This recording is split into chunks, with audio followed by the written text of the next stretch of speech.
Hey guys, welcome to another episode of Couch Crunch Podcast. I'm your host, Nick, and on this episode, we actually have a returning guest, Danny, with me. Go ahead, Danny. Say what's up. How you doing, guys? It's great to be back, and I was hoping I'll come back and share my thoughts on what we go over, and hope everyone's having a great day.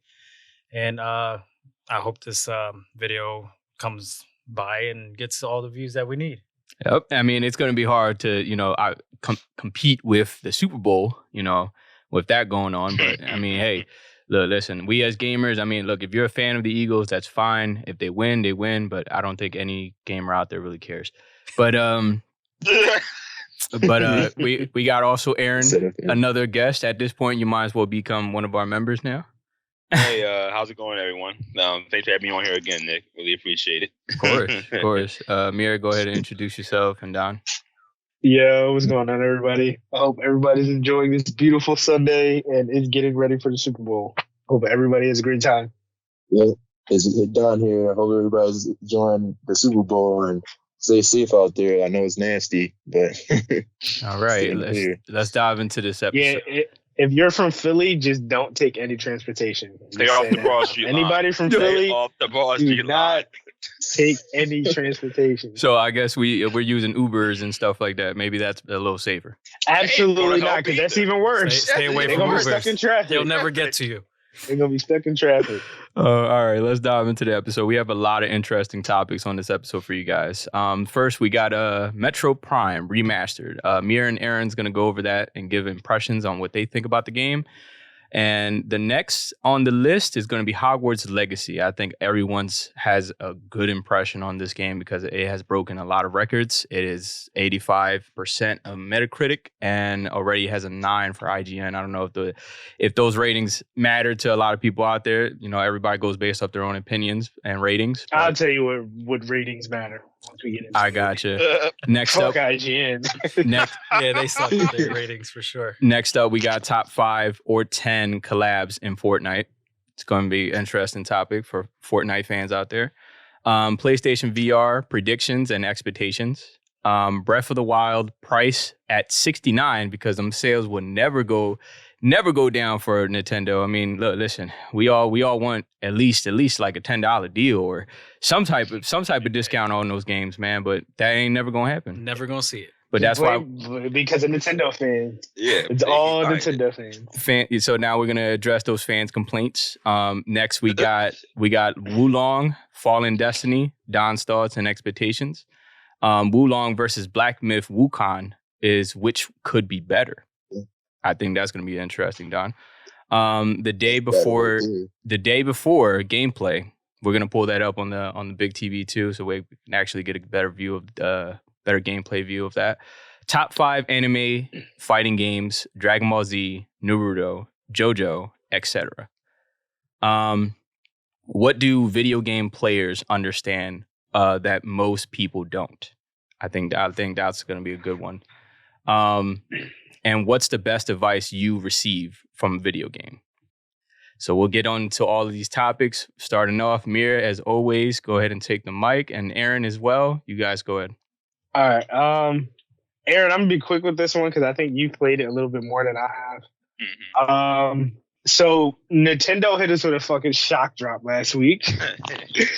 So for anybody who don't know, Metroid Prime Remastered was announced at the Nintendo Direct last week. I think it was like at midpoint. I don't think it was towards the end. Yeah, it was about midpoint. And like they were just like, oh, we have another announcement. Oh, we're going to show you. We've been working on Metroid Prime. So they showed it. Everybody was excited. We're like, oh shit, like this is remastered. This looks good. It's a trailer and everything. But the biggest thing is like Nintendo was like, this will be available later today. And then that's when literally everybody dropped their shit. Everybody in the live chat was going fucking crazy. Everybody ran to their Switches and went to go pre-order immediately. Like literally, like I dropped my phone, grabbed my Switch, and just went to purchase.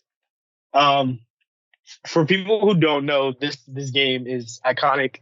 This game sits up there with all the greats, the Mario 64, the Grand Theft Auto, the Zelda, like Metroid Prime, specifically Metroid Prime, like the one on GameCube, is a game-changing game. Like when you think of like, I know how like, Nintendo 64 had like 007. Bro, like Metroid Prime was a step up from that. Like Metroid Prime was the sci-fi shooter for GameCube. And if you look at like Metacritic and shit, like, bro, I think the GameCube version sits at like a 98. That's Yes, like, damn. what game do you know sit at like a 98? Like, that's insane. That's crazy. That's crazy. And then you got the Switch version. I don't think it's as high as a 98. I think it's like a 95 or something. That's But still pretty good. yeah, this game is amazing. Like the price point is perfect, $40. Visually, the game looks impressive. Graphic wise, frame rate wise, the frame rate's great. I haven't had any issues regarding stuttering. Never closed out on me. Everything is great. Like, the core gameplay itself is very, pays homage to the way that the game came out on GameCube. Fun fact, like when the GameCube was like one of my first consoles I remember having. And like I had the version of GameCube that came with Metroid Prime. So like technically Metroid Prime was like my first game that I could really remember. But it came with two. It was a 2-bundle game. It was Metroid Prime and it came with Luigi's Mansion. Oh, I love Luigi's It was a silver Mansion. GameCube. So Whoever knows what bundle that is out there, you know which one I'm talking about. I'm not It was saying a I silver know what you're talking GameCube bundle, and it came with Metroid Prime and Luigi's Mansion, and those games were fucking amazing. Like, it's weird though, because like back then I was so much younger, and I was not a real I really wasn't into like first person shooters. So like playing it, I remember just being scared of a lot of the shit because like it was fucking aliens and all types of shit. And mind you, like I was coming from playing like Crash Bandicoot and shit, which is the complete opposite. And like, I'm sorry, like still to this day, Metroid Prime has one of the craziest death screens ever. Like, It does. I know it's My not. God. It's like the death screen on Metroid Prime is so like daunting. It's not because it's graphic or anything. It's just so it's very scary and dark. It's really a game over screen. It's really game over screen.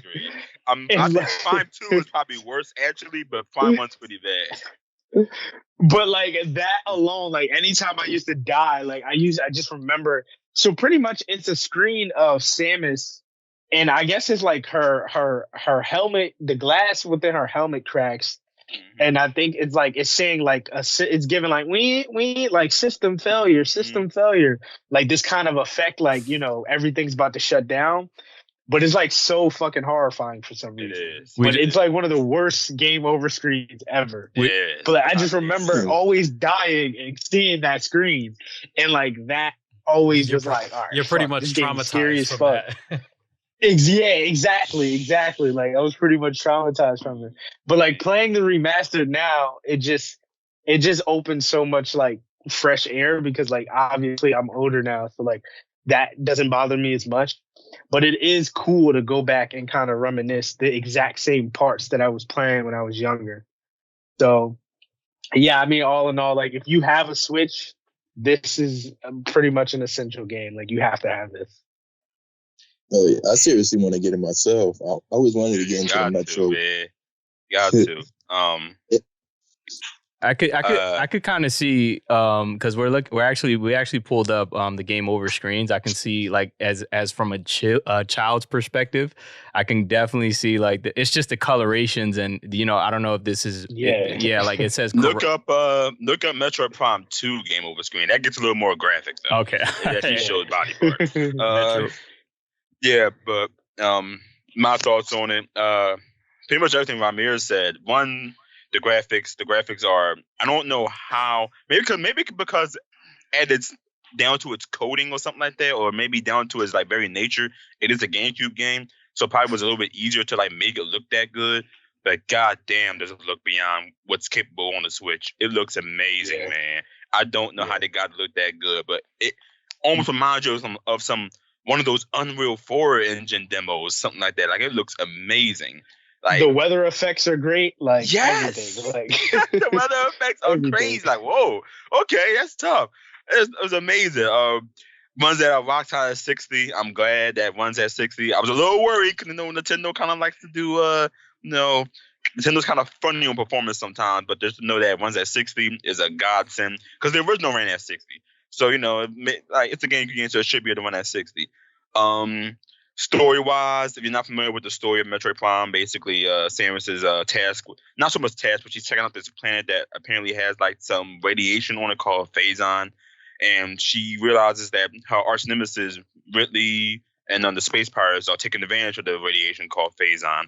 That there's also some beasts that inhabit the planet that's pretty much making the Phazon on the planet. So her mission is pretty much there. Her mission is pretty much just to like investigate, stop their operations and with the creature that lies beneath. And it's an automatically amazing game. Just really amazing game through and through. You need to experience it. You haven't experienced it. Yeah, 40. That Skyward Sword bullcrap. It's not that Mario 3D All-Stars bullcrap.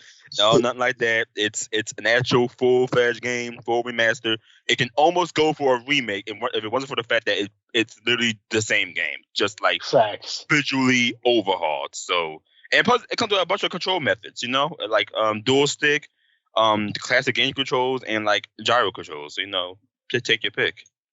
That's nice. So from the graphical standpoint, you think that it makes it feel like a completely different game, right? Almost. Like I mean, you saw the graphics. Like it looks. Yeah. It looks. I've seen some comparisons, and it looks pretty like different. Like you can obviously see that it's the same like path they're taking, but if you were never to see the original, you would think that this was the original. Like this is a new thing going on. But this is exactly. It looks really good from what I've seen. I'll say this: it has Nintendo's first party graphics prioritized. Mm-hmm. Yes, you know just how like Nintendo Odyssey has that. First party games. Yep, I know all about the that. best of the best. They did not sleep out on this one. They went fully in. For sure. Yeah, hopefully they do that with. Hopefully they do that with Zelda on Switch. Yeah, I know it's one I want to get into, especially seeing that it's like influenced by the Alien movies I've seen. Oh yes. That's cool. Definitely want to jump into that whole franchise, Metroid. Give it a chance, man. You won't regret it. Nintendo, this is one game that Nintendo won't kind of like try to crack your neck with. Yeah, I played a little bit of Dread, and Dread was pretty good too. Oh god, that's a different style though. Mm-hmm. That's the classic 2D Metroid. So yeah. Well, there you go, guys. You got pretty good impressions and expectations for this game coming out. Do we even have a release date for this game yet? Not yet. It came out. Oh, okay, come out. All right, awesome. It's the physical copy that comes out. I think. Yeah, physical. 2 weeks from now. Okay, physical copy comes out like next week, I think. Gotcha. All right, well, it gives people a chance. I wasn't waiting. Yeah. Absolutely not. Hell no. I wasn't waiting. That's good, guys. I mean, at least it gives people a chance who hasn't even broken into like the Metro Prime series at all. It gives them a chance to replay that game. So, good impressions, guys. Good impressions. Next, we're gonna go into Hogwarts Legacy impressions. Just thoughts on it. Mir, you can go ahead and go first. This game is low-key my game of the year. Good start. It's just. I don't know if it's that good, but go on. Bro, listen, and mind you, listen, like, I'm not an avid Harry Potter fan. Like, I haven't seen all the movies. I feel like like, I know the houses, but, like, I don't know all the intricacies of the characters. Like, I don't know all the spells. I'm not the biggest Harry Potter fan. But when I say this game does amazing at like adapting like the history, the setting of Harry Potter, this great. Game is game changing. Like, mind you, like I said last week that my predictions of the Metacritic was going to be anywhere between an 85 to a 90, and I was right. Like, I was not like, you wasn't lying. This game is like one of the most. Like, this game is not disappointing. Like, I know we talk about new IPs and then, games that flop and shit like that. But a lot of people would consider this the first actual release of the year. Maybe with the exception of Dead Space. But, like, everything else before that was is like, the first major release of the year. Definitely, you're right. Like this was so anticipated, bro. We've been waiting since like 2019 for this fucking game. Yeah, it's been definitely a long time in the making for sure. And at least it was a reason for you not to put down the controller, right? Like you said in the previous episode, like you absolutely like this game, like mind you, so it came with the early access if you pre-ordered it. Right. Usually I'm kind of skeptical on shit like that. I don't really pre-order games like that, especially for early access, unless I know it's something that I really want. Like, if it's like Call of Duty and shit, where you get like 2-3 days early access, I wouldn't do it for that shit. But it was something about Hogwarts where it was like, I think this game is going to be amazing, and I think part of that is because they wanted it to be specifically a single player experience, and that's what this shit is. I think it's very like they ported it down instead of they ported it up instead of porting it down. You know, it's being made for the next gen consoles in mind first. I think that also helps, man. Yeah, yep, that does too. So there's multiple graphic modes, so you can play on performance, balance. There's ray tracing option, and then balance. I think it's balance. Yeah, balance. Right. Well, if you're playing on PC or if you're playing on a 120 plus monitor, there's more options. I think there's like a high dynamic range balance for like 120 FPS or some shit like that. But this game graphically, it's amazing. The story's great. The attention to detail. Oh my god! Like yes, bro. Yes. Like it's fucking like everything. Like there's so many small little nuances. Like Professor Weasley, right? Like this is like an ascendant from the Weasley family. Right? I was gonna ask that. I was gonna say like, was she a part of the Weasley family? You know what I mean? Like, was that? I don't think so. Not in the like actual movies, but like it pays homage to that. Gotcha. Right, like it continues like this family line. But I was like, even the fucking hat, bro, like it honors the hat. Like you go up there, you answer simple questions, and the hat picks which house is for you. You know, that's how Harry Potter is. Like, yeah, so it pays so much. So you can't give him like a suggestion, like, hey, I kind of want to be in this house, and he does. No. You can, you can like. You like the way it works is like they ask you basic questions off of like personal values that you're interested in. Correct. Or whatever personal beliefs, right? So then he'll suggest, okay, based off of what you told me, this is the house that I think is for you, but you can always still change it. You can say, nah, I don't think this house is for me. You can pick whatever house you want. Oh, I like that. But the thing about it is that, and this is not a spoiler either, but like the game is centered around the house that you pick. So like the missions, the people you know, the people you meet will be centered around whatever house you pick. So like if I'm Gryffindor, I won't have the same storyline as Slytherin or Ravenclaw. Oh, that's or sick. Hufflepuff. That's sick. Yes. Like so you have different stories between each house, so it's a lot of replay value there. Exactly. So like you have your own hub world, right? So like the Gryffindor house, like you if you're in a different house, you can't go there. So like because I'm Team Gryffindor, I would never see what the Slytherin hub looks like unless I replay the game. So like that's the cool part about it. I think another thing is like you interact with many different people. So like you would think like one of the things that I really admire about this game is the side quests. Usually I don't do side quests in games because they're super repetitive and they're boring. But the side quests in this game are really fucking good. Like you do side quests for friends you meet. You do side quests for people that are just out in the town. And again, you do side quests for people of different houses. So like if I'm Gryffindor, you know, somebody that needs help that's Slytherin, that doesn't affect anything. Like I can still help them and, you know, interact with them and everything. Yeah. I like that. So for me with side quests, that's good that you said that, because side quests for me, I like to do the side quests in addition to doing the main story, but mostly the side quests first, because that gives me more of a range of how long I'm going to be playing the game, instead of just doing the straight story and then trying to go back and doing the story to the next one.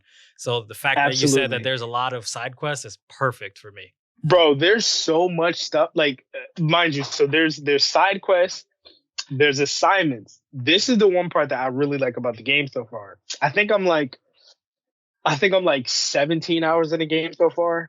I don't even think I'm halfway through, like, because I've just been doing side quests and some of the main missions. But outside of the side missions, there's also assignments that you get to do. And these assignments offer you different spells. So, like, Correct. there's certain spells you have to do or you need before you can finish the campaign. So it kind of forces you to go off and stray from the campaign a little bit. Like, it's optional. Like, you can do it, but the game recommends, like, hey, you don't, like, for example, I'm trying to think of one of the spells. Okay, like, one of the earliest spells you get is called Reparo. Now, I think this spell is, like, it's essential. I think you have to have it, but I'm just leading up to an example. So, like, this spell repairs anything that was damaged, right? Right. But, like, as you progress through the game, there's going to be different types of spells that you might need in order to be prepared for a mission. Like, there's an invisibility spell. It's not necessarily is invisible like how the cloak is in the movies, but it's an invisibility spell. So, like, if you don't take your time to finish that assignment to get that spell, when you're out in the world doing quests, it might be harder for you to do it and beat it because you're not utilizing all the spells that you could have. But you're still able that to, makes sense. yeah, you're still able to, like, somehow get through it if you don't have it. Yeah, but, like, just if makes you don't it harder. have like, there's a defensive spell. So there's a spell that deflects things. But if you don't have that, when you're going into boss fights, It's going to you're make gonna, it a like, lot harder. it's going to be overwhelming. Yeah, so, I can like, already see the no defensive spell speed runs coming up. Yeah, I wonder.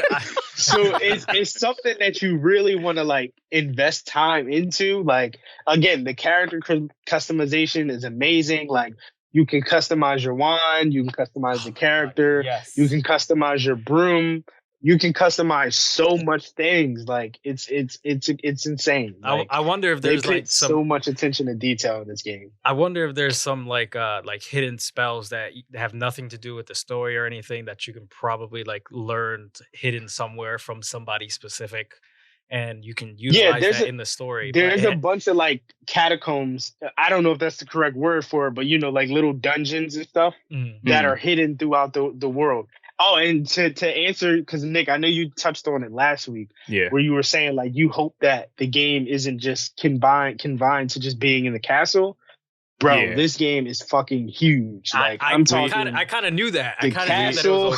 We actually have the full map pulled up, and let me tell you, man, it is humongous. But like, I'm looking at this here, and he's going through it, and I'm seeing the outside map. How it's almost like a San Andreas map. How it's, like, kind of like thin, but it's wide.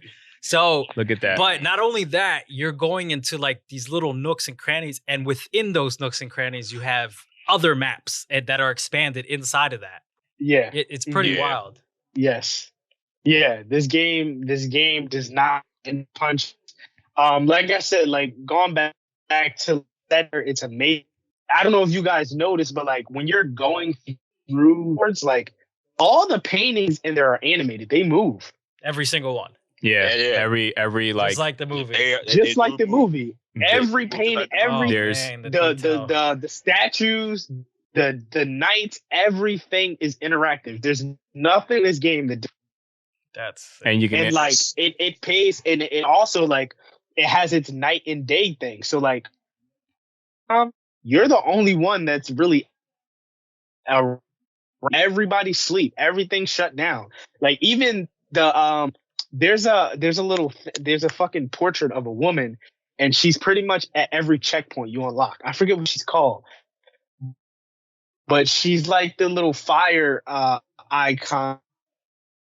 Teleport to each location. She's like your quick transportation thing to get around the map. But, like, she says, she's funny because she says witty ass things. Like if it's late outside, she'll say, like, well, what are you doing out here? You're not supposed to be out here. Gotcha. And it's funny shit like that. Like, even the ghosts, because there's ghosts out. I don't think you see them as often in the daytime, but in the nighttime, they're wondering. Which will make sense. They're around the school, always, you know, lurking around. So it's just like, this game does an amazing job at just paying homage to Harry Potter. Yeah. So I think, like, anybody who's a Harry Potter fan would admire this game. And to it sounds like it made it feel like lived in. The attention to detail was just there. That they really, really made this game for the fans. And like, you know, graphically it's there too. Like it really looks like an actual next gen game. You know what I mean by that? No bugs or anything yet, right? No, I would. I've been playing the game for 5 days. I have not had one bug. I wouldn't say that because actually I had one bug where it was. I think I was going into what is it? Hogsmeade. Yeah. When I was actually going into that town for the first time, I remember approaching. It went like a cutscene as soon as you get deeper into that village or town. And I remember before the cutscene happened, you can kind of see the boy running, but he just got stuck and he just kept running. So there's still some small issues, right? It just came out. So. Yeah, and they haven't even came out with a patch yet. So I mean, obviously they're gonna still fix some things, but it's nothing like major that can actually hurt somebody's experience. You know what I mean? That's good to hear. But I can go ahead and talk about my take on it. Definitely, this game has definitely exceeded all of my expectations for sure. Just as a Harry Potter fan, it's just nice to kind of revisit the Wizarding World and, you know, being in the castle. And I think exactly this is what the developers wanted for not just true Harry Potter fans, because it's a way for people to come into that actual world and you know, wanting to get into the Harry Potter series and franchise, that's a great opportunity for everyone to get into. But I think the most important thing is like that's why they really honed in on wanting to create so much uniqueness with, you know, like Mir said, with the interactions, with the spells, with you being able to you know, make friends at the school. You know what I mean? Like it's just the customization. They really want you as the player to really feel like what it's like to be a true wizard, and I think that's the most important thing. You know, the gameplay is fine. There's no issues with that. From my perspective, the dueling is really good. The combat is just fucking great. It's not even. Oh my god! Yeah, yeah. It is great. It's. I'm still getting used to it. It's a little hard to get adjusted to it, especially when you're dueling. I remember when, like Mir said, one of the side quests when you're actually dueling, because it's one of the competition assignments or something like that. It has something to do with the side quest that's actually in like the game. Dark arts stuff, defensive. No, it's just, it's sort of like that. It is. It's the dark arts. Yeah. Yeah. Well, it's with a storyline. Yeah. But it's like you have to duel, and it's like you have 4 or 5. Like you have to go against about like four students. It is a lot of them. and I'm like, and they did do that shit where. Before it goes on to the next person, another person comes out from the fucking side of the screen. I'm like, oh shit, now I gotta fight 4. Catch you off guard. And then the thing is, it's like, you know, Sebastian, you know, well, because I'm Slytherin class. I know most people out there is like, oh, Slytherin's trash. You know, if you're not Gryffindor, I was gonna pick Slytherin too. I'm definitely Slytherin, and like I said, I you know, not to go off rails, but like being a part of Slytherin was a very interesting take, because being in the actual dorm of Slytherin, I love the dynamic, the lighting, the area, just like everything feels like everything feels like Slytherin in there, right? Like it's very dark. It's you have a lot of students that you can actually interact with. When you leave the dorm, you can actually see. When you leave the dorm, if you look behind you, you can see that a giant snake. Actually, it's an animation that comes out, and the door goes away when you leave the dorm. It's fucking so great, crazy, bro. And that's what I'm saying. Like, because like Gryffindor is all about heroics and bravery and fucking just red, like encouragement, like all these good fucking traits. There's nothing like negative with the Gryffindor. And that's why it's so important, right? The replayability on this game. Like it's like even if you finish it, you still have so much to do. That's why they put so much into this game, because they want fans or even people who haven't even gave a chance to really get into the Harry Potter series or franchise, whatever the case is. It's like it gives them a chance to just keep going back in and playing this game. This game's great, man. I don't have no issues with it. I definitely recommend it to anybody who hasn't even got it a chance. If you can get it on any platform, that's fine. I don't even think even and this might be going overboard a little bit, but even if Switch if it was like when the Switch version comes out, I still don't even think it will be no issues. I think it's gonna be a full port. I don't think it's gonna be a cloud shit. You don't think it's gonna be a cloud? Don't get me hopes up. Don't get my hopes up, man. Don't get my hopes up, man. Cloud, should you be buying it a second time that you already got it? Let's be real here. It's gonna be when my Steam Deck come in, I'll just cop it for that instead of getting it on Switch, just in case. Oh yeah, nah, on the Steam Deck it'll be fire. Yeah, that's what I'm saying. Switch. That joint gonna be running at 30 frames, 25 frames. I'm not even gonna bother. I'm not gonna bother. 480. I don't think it's still going to have that much issues though. Like as far as like you said, like frames, yeah, I do think like, you know, the system itself might come with like, you know, make it a little more less of an experience for the getting the full experience out of other platforms. But still, I still think it's still going to be a good game no matter what it's put on. So I definitely want to give it respects as it's due. Because it is definitely good, man. And like Mir said, I like the fact that there's so much assignments. The controversy surrounding it. It's just so much to do in this game. I'm not even a quarter way there, and I'm still like, you know, I didn't even get on the broom part because I'm hearing like you can ride on the brooms, you know, keep learning new spells because the game won't learn that. And then like Mir said, it's like the game won't let you proceed even further without having to do other tasks first. You know what I mean? So it really does forces you to go and venture out and actually get the experience. And that's cool, man. I like that. I like the theme around the castle, which is basically the biggest part of Harry Potter's the castle. But there's so many freaking rooms, man. When they tell you to go all the way up to the third floor to go to class, it's like you're running those running those stairs. Like God, like man, it's like it's so long for you to get up them damn stairs. But wait, you go up the stairs that change? Well, I didn't get to that. I didn't get to that. I got you. Yeah. Y'all getting me excited for this. It's just like there's so many because like you'll have class that goes all the way like one of the top floors, and then you actually have to run all the way to the flight of stairs, and it's like, damn, I'm still running. Oh my god. You know what I mean? Like it's I did one mission. I did one mission where I caught the Quidditch shit. Oh, you're doing the ball that they use golden when they're doing the sport thing on the broom. Yeah, Quidditch. With the snitch. What I'm actually hearing too is like a lot of the missions do they all intersect. Like they all come aligned. Like there is some missions that actually all dorms do. There's just side things that others don't get to see. You know what I mean? Like even for me, I think I don't know if you probably passed that part where you had to go into the pub and I think he was actually running from somebody or something like that. I don't know if you got. You mean when you're in what is the place called? What's that town called? Hagsmeade. Yeah. Like I think that's a main. Are you talking about with the bartender Serona? Yeah. So that's the main mission. So what Ramir was talking about earlier is that main missions do stay on the same course with each house. Is the side missions that are different from others. Gotcha. Yeah, it's the side missions, and well, not just the side missions. It's the overall house too. So like again, like each house has its own individual hub. And I heard like it's geared. So like Gryffindor, right? There's little like lockers and shit that you have to go around collecting. I think everybody has that same task, but the rewards are different based off of each house.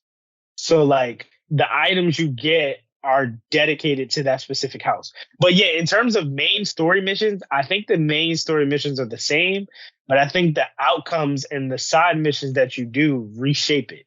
Oh, okay. Gotcha. I gotcha. Yeah, but that mission you're talking about specifically when you go into the bar and then the guy comes in with his friend and then Serona, which everybody has that whole scene itself has a whole fucking controversy about it.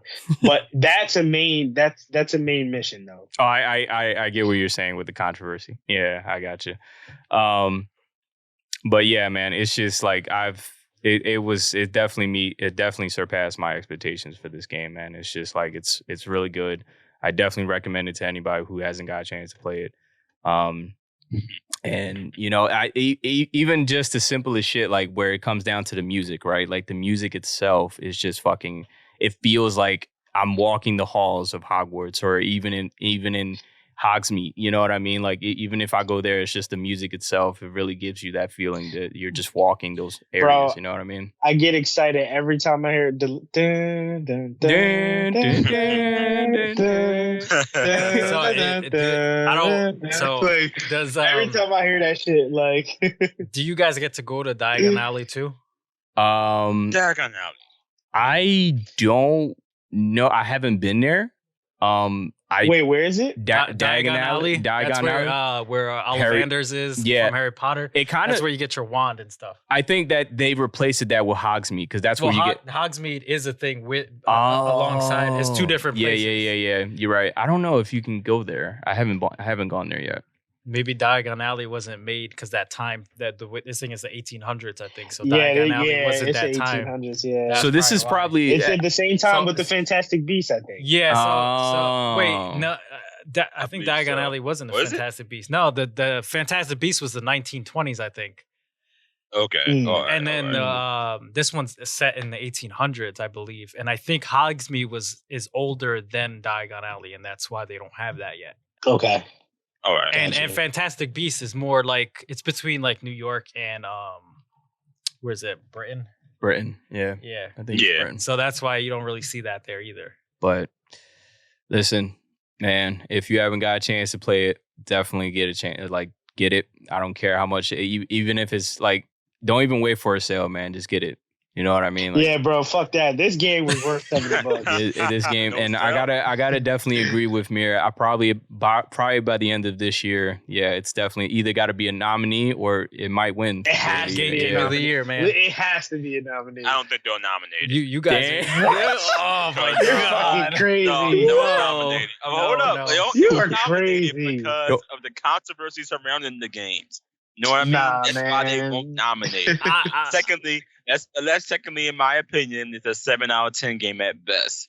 You know, so damn. Wait, where Aaron's coming from, I can understand that there will be some issues with it, but I think they cleared a lot of that stuff up though. So I think this game is it's gonna at least be nominated for Game of the Year. It has to be. Yeah. Aaron's like this. Look, listen. As long as Street Fighter is Game of the Year, then that's fine. I want Street Fighter nominated.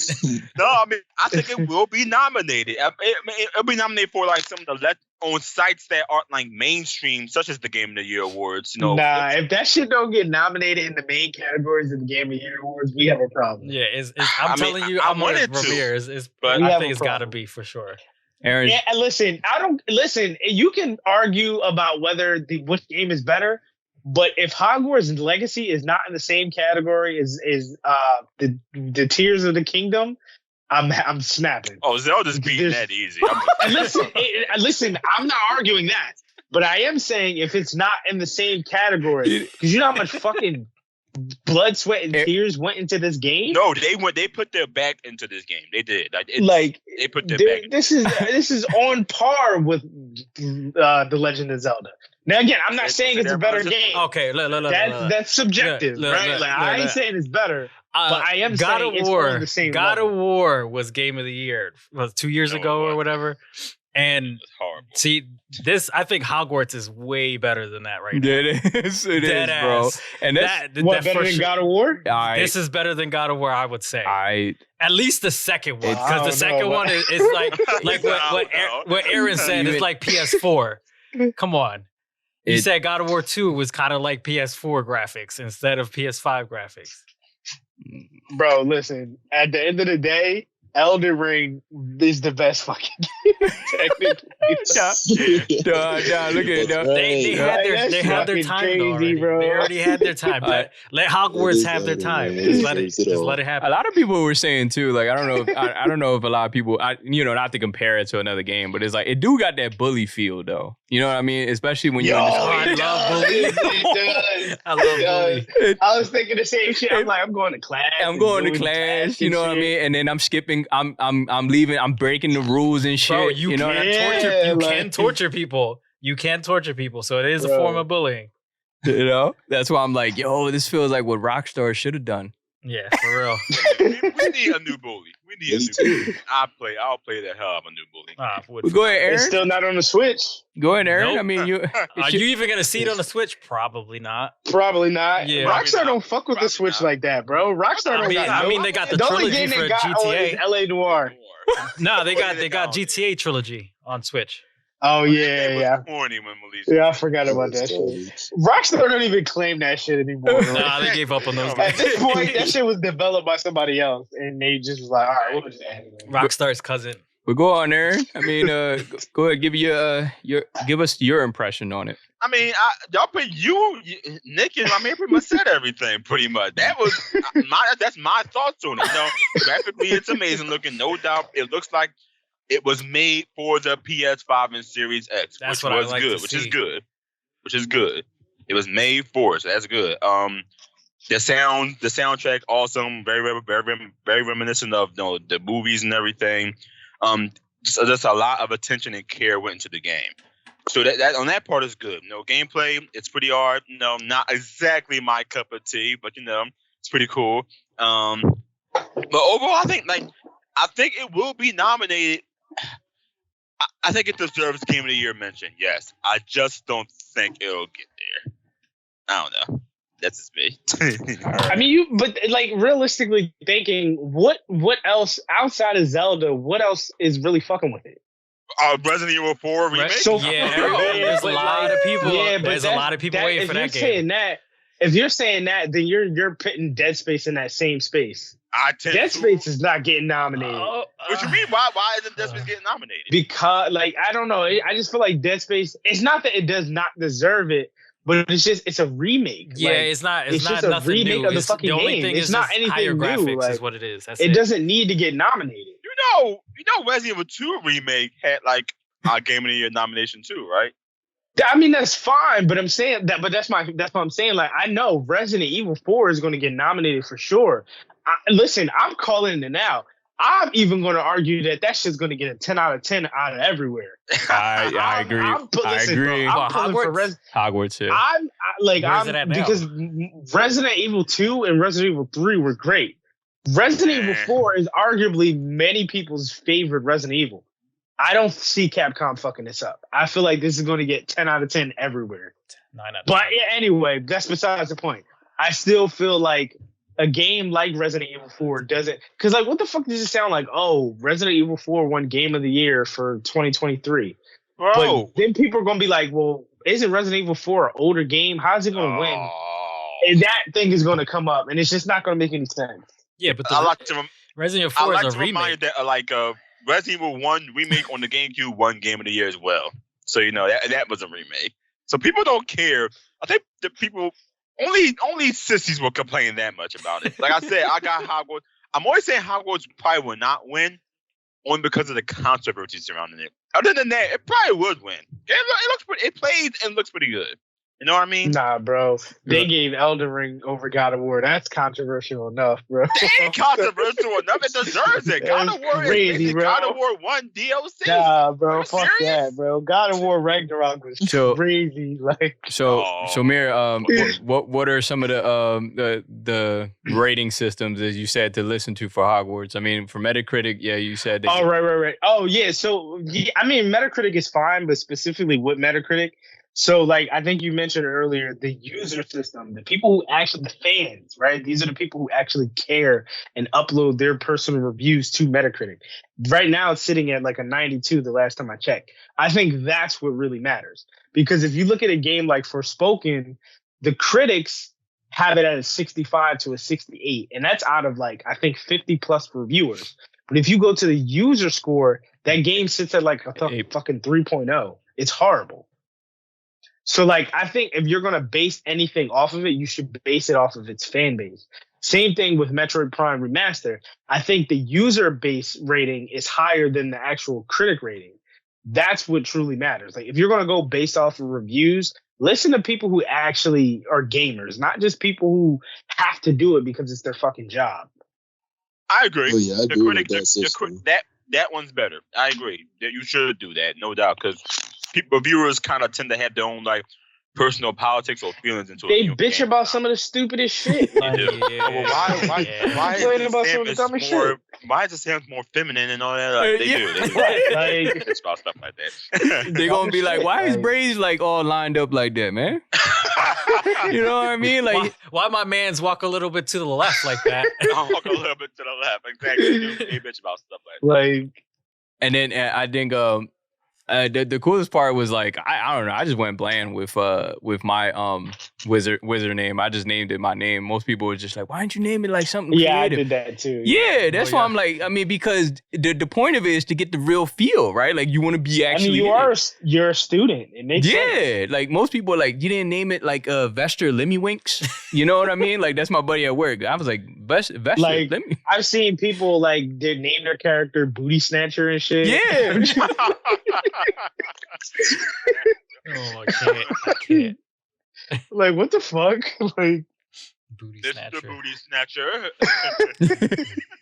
And then just walking around like fucking. Oh man. That would make sense if you're the booty snatcher and then you fuck with like the dark arts and shit. Harry Potter and the Prisoner of Booty Snatchers. Yeah. Oh man. But yeah, I think that covers up impressions of Harry Hogwarts Legacy. Hopefully you guys are enjoying it as much as we are. Yeah, definitely if you haven't got a chance to, if listeners out there who haven't got a chance to really play it, definitely pick this game up. Enjoy the experience as a wizard. And this game would not disappoint you at all. It's definitely worth the full price. Don, did you have anything? Did you want to add anything in with Hogwarts? Oh yeah. From what I've seen, it looks really cool. Especially you saying that, you get to play the sport of with the snitch, with the Yeah. The Quidditch. yeah, that I really like from the movies and everything. That's like one of the standing out things that I liked out of the series.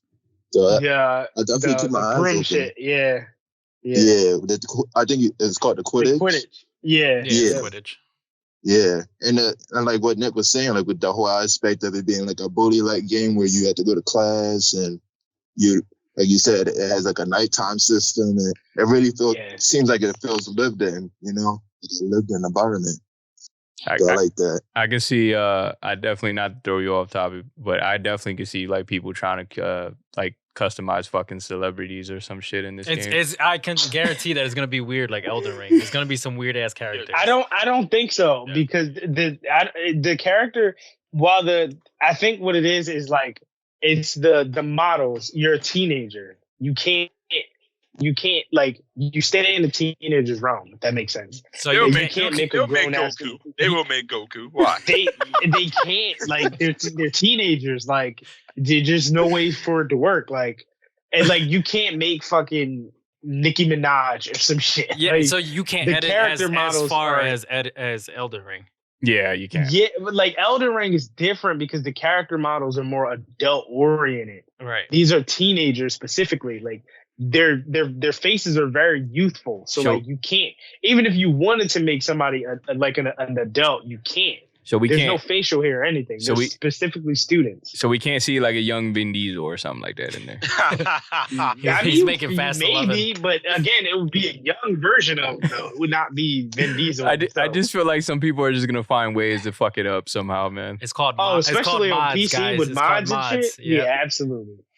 So the Absolutely. mods. I'm gonna see some of the dumbest shit. But anyways, we can go on and move on to our next topic. What is it? Top 5 or 10 collabs in Fortnite?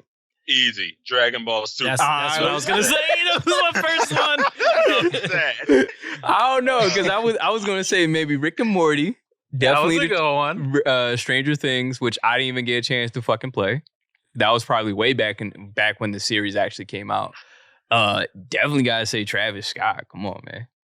Yeah, I you should mean- stay with Travis Scott. I didn't really care for Travis Scott. All right. I ain't So really care wait. about Travis Scott. So let's go around. Well, before we go around, right? I think 10 might be a stretch. Let's go. I Let's think do we can 5. Let's do like, top 5. Yeah. All right. I already named let mine. me just start off. So the reason I brought up this topic is because I think it's an important one, especially for like say what you want about Fortnite as a game. The way that Fortnite is able to grab people's attention is fucking insane. Like, It's mind control. there's man. no other video game, and we've seen it. Like, people try to take collabs, it just doesn't work. Like, Call of Duty had their thing with Attack on Titan. They had Snoop Dogg on there too. Right, they had Snoop Dogg. Overwatch is getting fucking One Punch Man. Fucking Wait, what? PUBG That's had awesome. fucking. What'd you say? No, we were saying, that's awesome. Like, that's awesome that Overwatch is getting One Punch Man. It's so weird. Right. Yeah, Overwatch is getting One Punch Man. Fucking PUBG got. I think they tried to get like League of Legends at one point, but like in terms of like crossovers and collaborations, who PUBG? Yeah.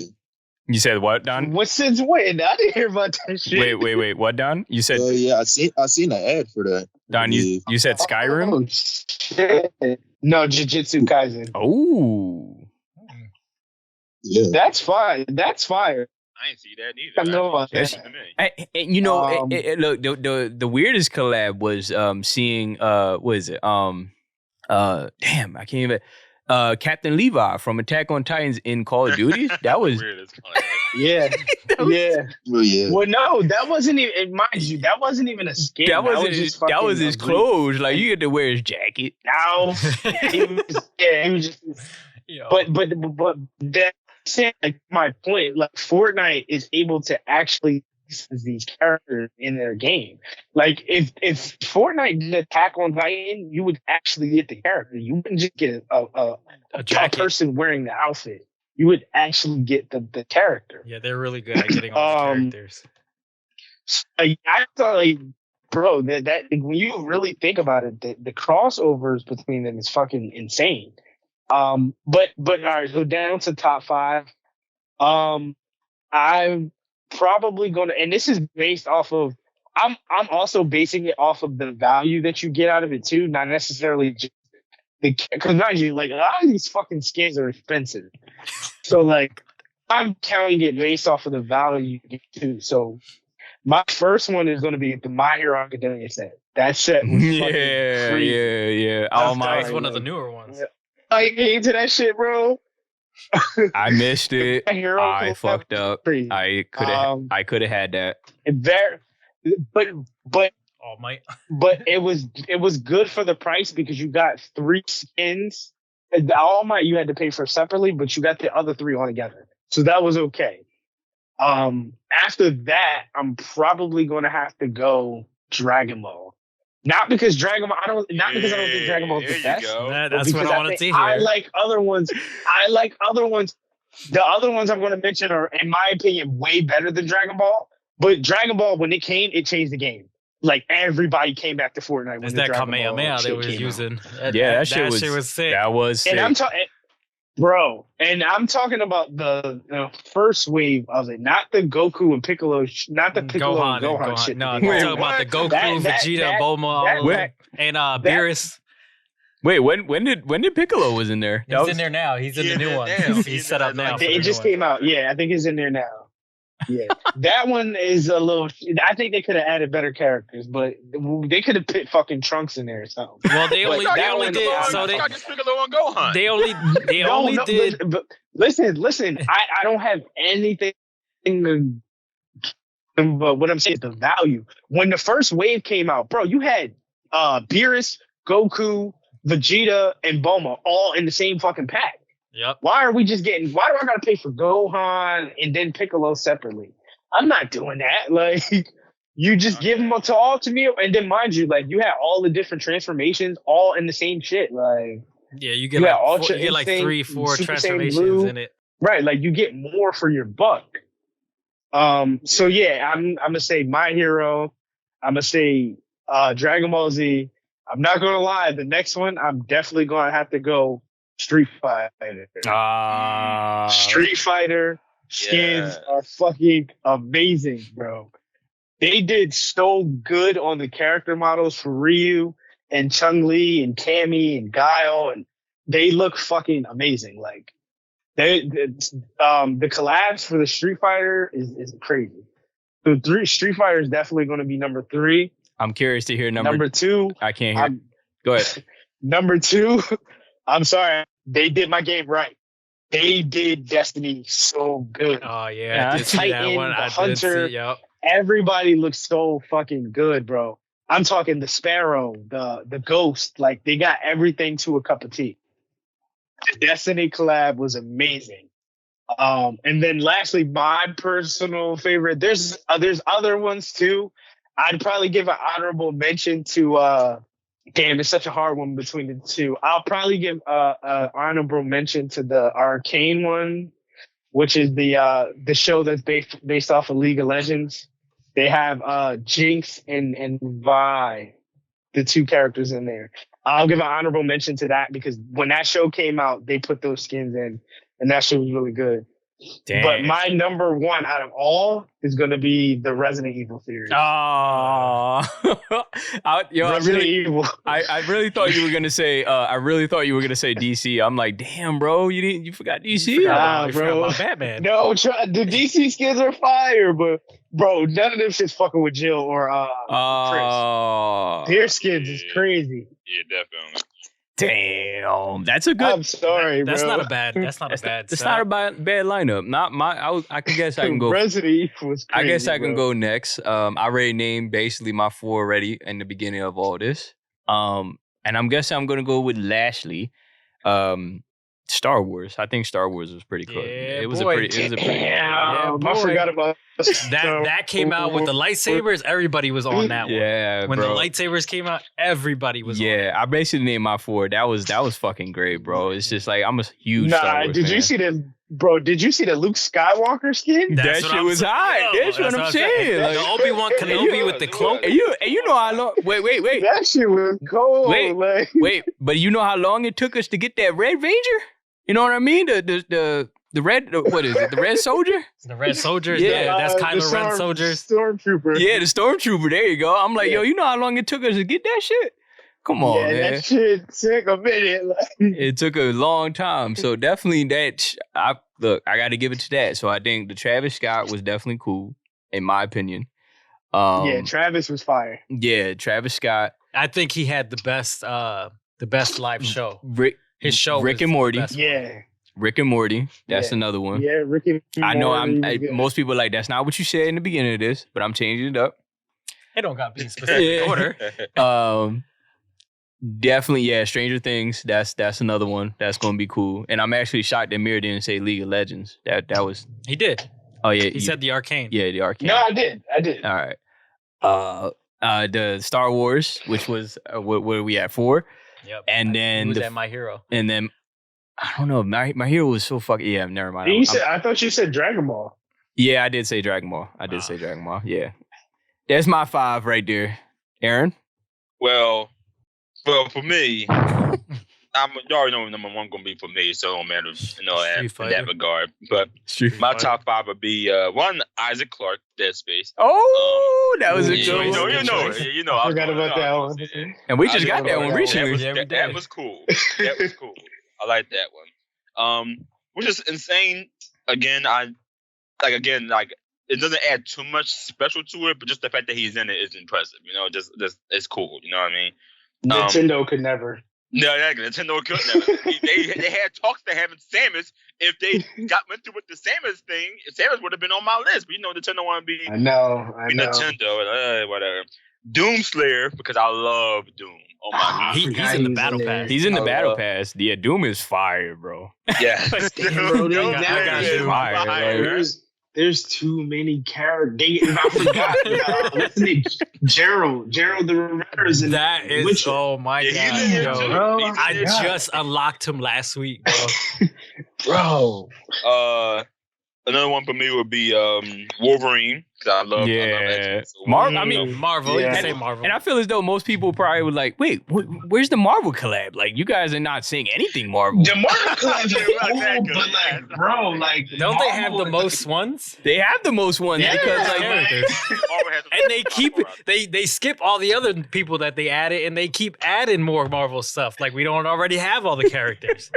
Yeah. Like how many times am I going to see Venom? What do you need X23 for? Don't get me wrong, I bought X23 because she's dope. But like, what do we need X23 for? Well, they're supposed to be coming out with their own movie for her separately. So I think what it was is that she's I'm in Logan. Calling it now, just for future reference, bro. I'm calling it now. When the Ant-Man movie comes out next week, the Wasp is going to be in Fortnite. I'm calling it out. Nah, Ant-Man is already in the game. I'm calling it now. The Wasp is going to be in there next. I say we're going to get Kang. And, Kang, not, definitely, yeah. Not Kang. Hopefully not Kang from the movie. No offense. I just like the blockhead Kang. You talking about from Contest of Champions? Yeah, the one with the Lego piece head. Yeah. You know what I'm saying? That's the one I want. That's the King I want. He wants the freaky looking Kang. The weird ass Kang. Yeah, man. that one. But going back to what you said about X23, I said it's actually made just what you said, that you bought it, right? So that's what people don't care. They made it for people like you. They don't care about they don't care about that. They care about your money. That's what it's made for. And people like us still buy it. I know. People still giving them money, so you're gonna keep coming out with them skins. It's that they've been having conversations with Nintendo. It's like they're gonna buy it anyways. Who cares? Wait, I got a quick question. Was Miles Morales in here? I think so. Was he? No, not yet. No, because I remember Tom Holland's Spider-Man, but I don't remember. I don't think he's in there. Is he really? I must have missed that. Yeah, it's the Tom Holland from the. Yeah, that what was the last Spider? The Far From Home, was it? Whatever the last one was. Yeah, but okay, he is in there. Okay, cool. Because I was gonna say next. They're gonna.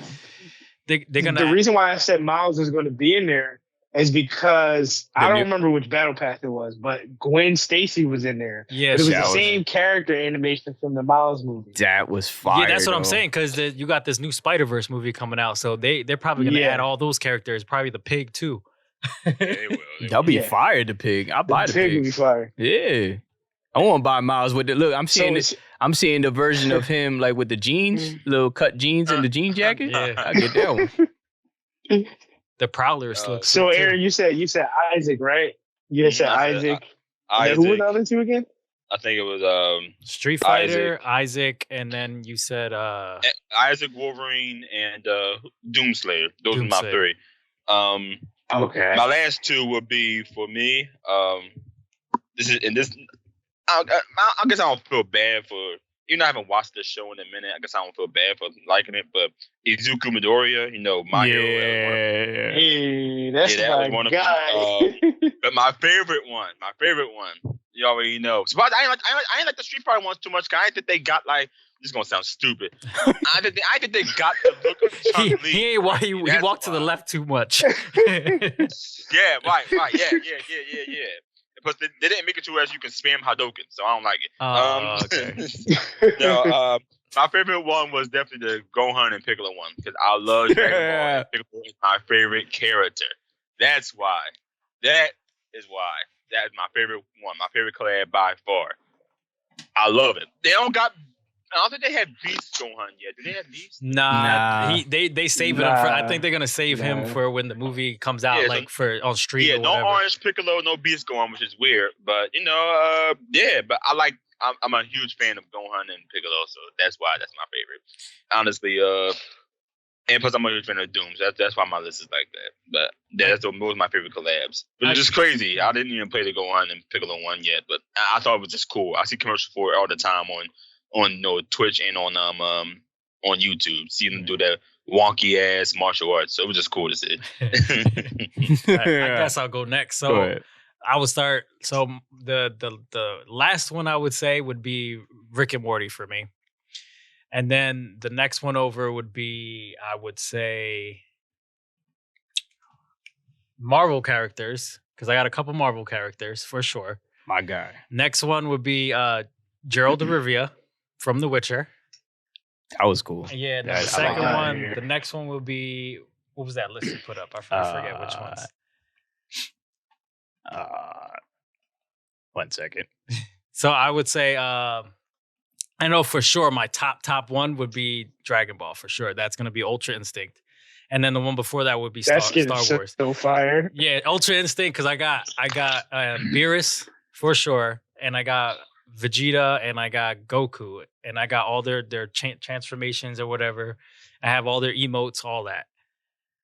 And then, like I said before, the other one was going to be the Star Wars. Star Wars. Because that when they did that collab that came out, and then the actual lightsabers came out, I was on it. I was trying to find it. He's like, I was take all my over money. it. I was like, take my money. I'm in this for as long as it stays. And then once it was out, I was out for a little bit, and I came back in.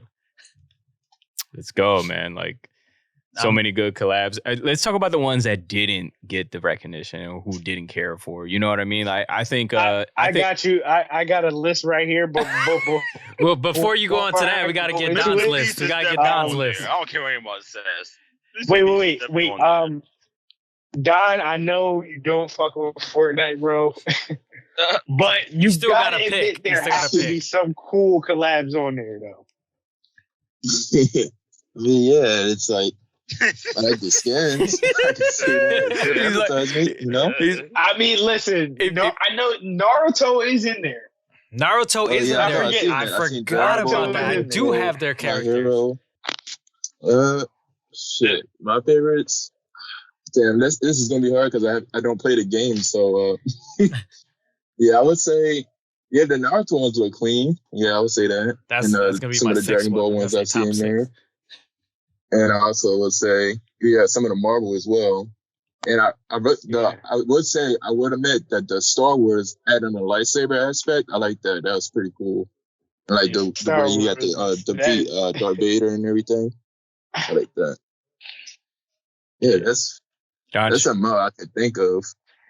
Yeah, I definitely missed out on that Naruto one for sure. I have the characters, but I forgot about it. So that we're gonna say top 6 for me. Yeah, Don's like, don't hold the gun to my head. You know what I mean?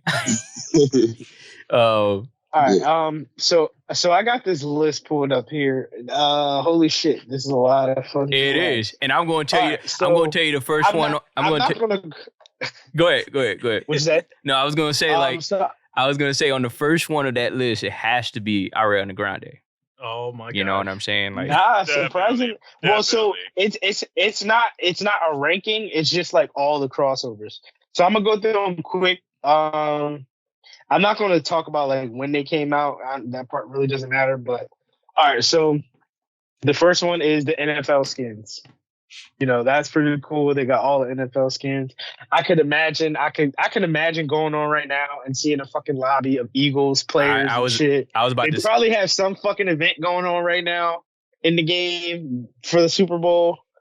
So yeah, there's that. We got John Wick. Damn, nobody forgot about him. Nobody killed his new puppies. That's why.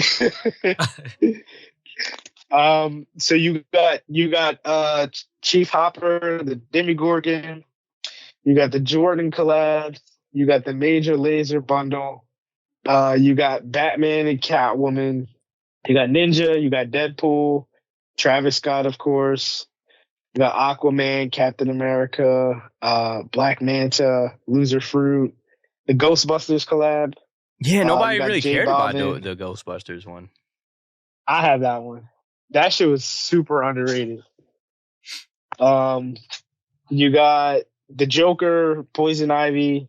You got the Mandalorian. The Joker that was fucking fire, bro. The Batman Who Laughs. That one was sick.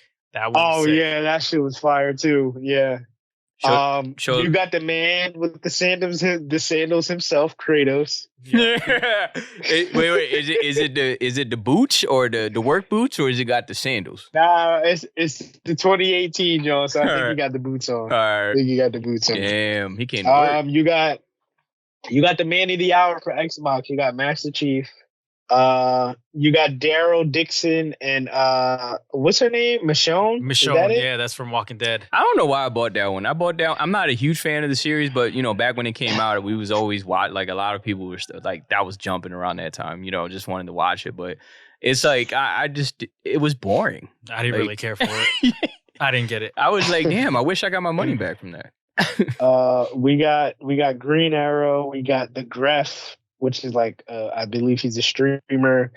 I completely forgot about these two, but you got the Predator, you got Snake Eyes from G.I. Joe. I got that one. Forgot about this. Yeah, we got. I think we got both of them. I forgot about the Predator one. I'm a huge Predator. I forgot about that one. You got the Flash, you got the Tron Legacy, you got Street Fighter, you got Ellen Ripley in the Xenomorph. Damn, I forgot about that one too. I love aliens. They got. I guess we do need a top 10 then. And you got Ant-Man, you got Raven. You could just say the Marvel characters because there's too many of them. There's too many of them. Bro, you got Lara Croft. I forgot Lara Croft was in the game. Damn, and that's your girl, man. I definitely missed that one because I didn't even know she was in it. We got another one, Aloy. Oh, from Horizon. Damn, just I forgot that she was in Aloy. Look, no disrespect, but another forgetful game that didn't get much recognition at the Game Awards. You know what I'm saying? Like it's just like we're not gonna talk about that. Yeah. That's bullshit, bro. That's too. Horizon was robbed. Don's like, I mean, it got what it deserved.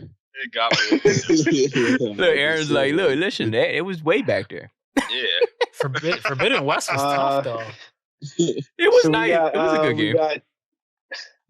We got Deathstroke. We got Rick Sanchez. I know a lot of people missed out on this one. And Nick, you're probably gonna be disappointed, but Superman, Clark Kent. No. I don't know how you missed out on Superman, bro. That's your favorite they'll bring him back. They'll bring him back. And you missed out on him. Every time that I disappear from Fortnite and shit, I always miss a good fucking collab, bro. I don't know what it is. Like, I really, and it was that one. Superman, bro. It was that one. Fucking All Might, you know what I mean? Like that was the Destiny. That might still come back on though, the All Might, because it's fairly new. Yeah. There's Loki, LeBron James. There was a Ferrari collab. Ariana Grande, Gamora. Oh, dude from Free Guy. Oh my god, he was on there too. Shit, Mike Lowry from Bad Boys. What? Is that when Bad Boys 3 came out? It was a Bad Boys collab. Yeah, Will was in there. Yeah, there was. That was Will Smith was in there. Wait, hold on. That was before he slapped Chris Rock. Wait, that's pre-slap? That's pre-slap. Yeah, that's pre-slap. Yeah, that's why I don't think the skin ever came back. Yeah, that's exactly the controversy behind it. Wow. You know what I mean? There's Balenciaga. Oh, there's look, Carnage. They had him with the tight ass shirt on. Yep. They had the what? They had Will Smith with the tight ass shirt on. The turtleneck with the tiny shirt. Yeah. Oh, they got, bro. I completely forgot about this one, but they got the characters from Dune. Remember that movie Dune? Oh shit, really? I didn't really care for that movie. It was. I like Dune. It's not bad. I didn't like. We got the Mummy. We got El Chaplin, whatever that is. El Chapo. El Chapo. Not have no El Chapo. El Chapo. Oh my god, bro! This is one I didn't even know this was in the game, but there's a Monopoly collab. I didn't know that was in there either. Never seen that. El Chaplin looks like a roach. Like I'm like, what is that? They got, what else we got? We got the Dark Phoenix, Nick Fury, Montclair, like if you're into that high fashion English shit. Boba Fett, Kate Bishop, Clint Burton. Bro, we're gonna be here all day naming all these. Kate Bishop from Hawkeye, right? I think we got we got fucking shout out to you, Dom. We got Nathan Drake and Chloe Frazier.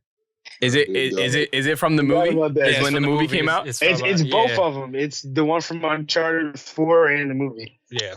Why they had to do it like that? Don, anything you like, they're gonna mess it up. That's just as simple as that, right? They don't put Last of Us in there. Oh, you'll be surprised. Wait till this series is over. Wait till the series is over. You'll see them on. You'll be surprised, bro. I think they gonna bring it once that shit goes to the P, because it's on Epic Game Store for pre-order. Once that shit hits the PC, Joel and Ellie are going to be in Fortnite. Yep, we're gonna have We're big gonna hit. have Abby in it too. Yep. Yep. With those strong ass Yeah. arms. We're gonna have With those big ass arms. we're gonna have arms. Yep. Arms for days. All right, let me hurry up and finish this. I'm almost done. So we got Rogue and Gambit, Bruno Mars and Anderson .Paak. We got Doctor Strange. We got the Prowler, which is really cool. From if you remember Spider-Man Miles Morales. You got Mary Jane. You got a Borderlands collab. We got Moon Knight. We got the Wu-Tang Clan, Scarlet Witch, Obi-Wan Kenobi. We got Pac-Man, Indiana Jones, Among Us, the old school Galaxian game, John Cena, which is fucking funny. John Cena. That's so fucking funny, bro. Yeah, something that's funny about John Cena being in Oh Just waiting man. That's so fucking I'm funny. just waiting for Michelle Obama to be in there now at this point.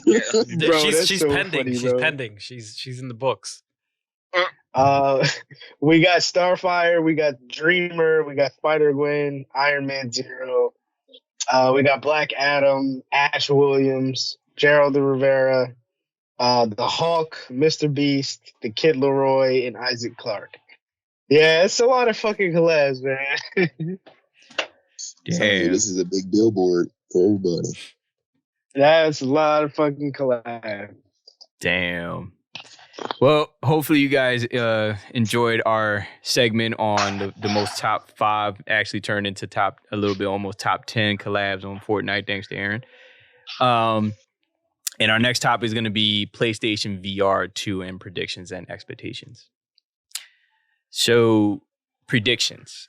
I'm just going to go ahead and start us off with that.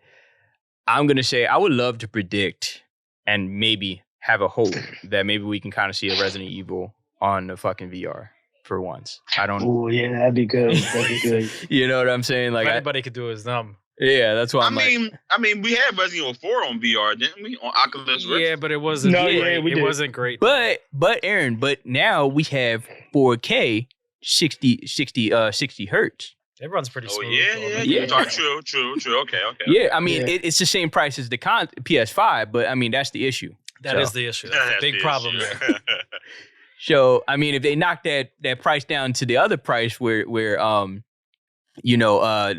first VR set for PlayStation, maybe we can kind of get a lot more sales in there. But predictions, I would say like it wouldn't be nice to see a Resident Evil game in there if we're talking about predictions on that. Mainly just kind of horror games too. Like I think that would be fun to kind of like except is like because I know that there wasn't a lot of them on the original VR set. I think there was that dumbass game. What was it? Until Dawn. It was like a roller coaster thing, and you get to actually just shoot on. Like it brought me back to like the arcade. I know what you're talking about. Yeah, it brought me back to the arcade games. I mean, were there more? I mean, I think nowadays you can kind of download. Well, I think that's on the Quest too. That you can actually download games from like the Steam store or something like that. Yeah, and if put you it have it onto there. connected to your PC. If you have it connected on there, right? But on the PlayStation, it's strictly for the PlayStation. I don't agree with the fact that you need the actual PlayStation to make it work. It doesn't, for that price, it should be its own thing. Yeah. But predictions. I mean, I only got that, man. Yeah, I would say that I hope it doesn't die like the first one did, because that one died pretty fast. It didn't even get that much recognition Yeah, like when it came out. It didn't. Yeah, not as much as it probably should have been getting. Yeah, It but wasn't VR too bad for a first time, honestly. VR is much more popular now with the Oculus 2, Oh, yeah, with the more. Quest 2, and I have a Quest myself, and I play tons of different games on there. It's pretty sick, and they're just coming out with more and more, and I think that's why PS5 is trying to have competition with that, because they see what the market is on that. But for that price range, I don't know if it's going to do so well with that. That's way too much, because it's really just pulling. Yes, you can look at 4K and 60 hertz and whatever. But you can do that on the TV. Yeah, you can do that on TV, but like I don't understand why it has to be that high of a price, because you're just pulling the power from the PS5. You know what I mean? Yeah. Exactly. That's where all the power is, just a screen on your face. And then what they should do too is that for people who have issues with wearing Oculus, they get dizzy after a while. There should be a setting on there that actually, you know what I mean? That I think there is a motion sickness setting for them now. Yeah. And that would be a little more better for people who, you know, have issues wearing Oculus and gets dizzy and stuff like that. Because if you're going to be wearing it for a long intensity of times, like you're gonna need some setting that's gonna at least adjust the brightness and the motions on there, because it definitely gives me a headache per se. But like Danny said, the pricing, if you knock that down a peg, maybe we can get a little more sales in there.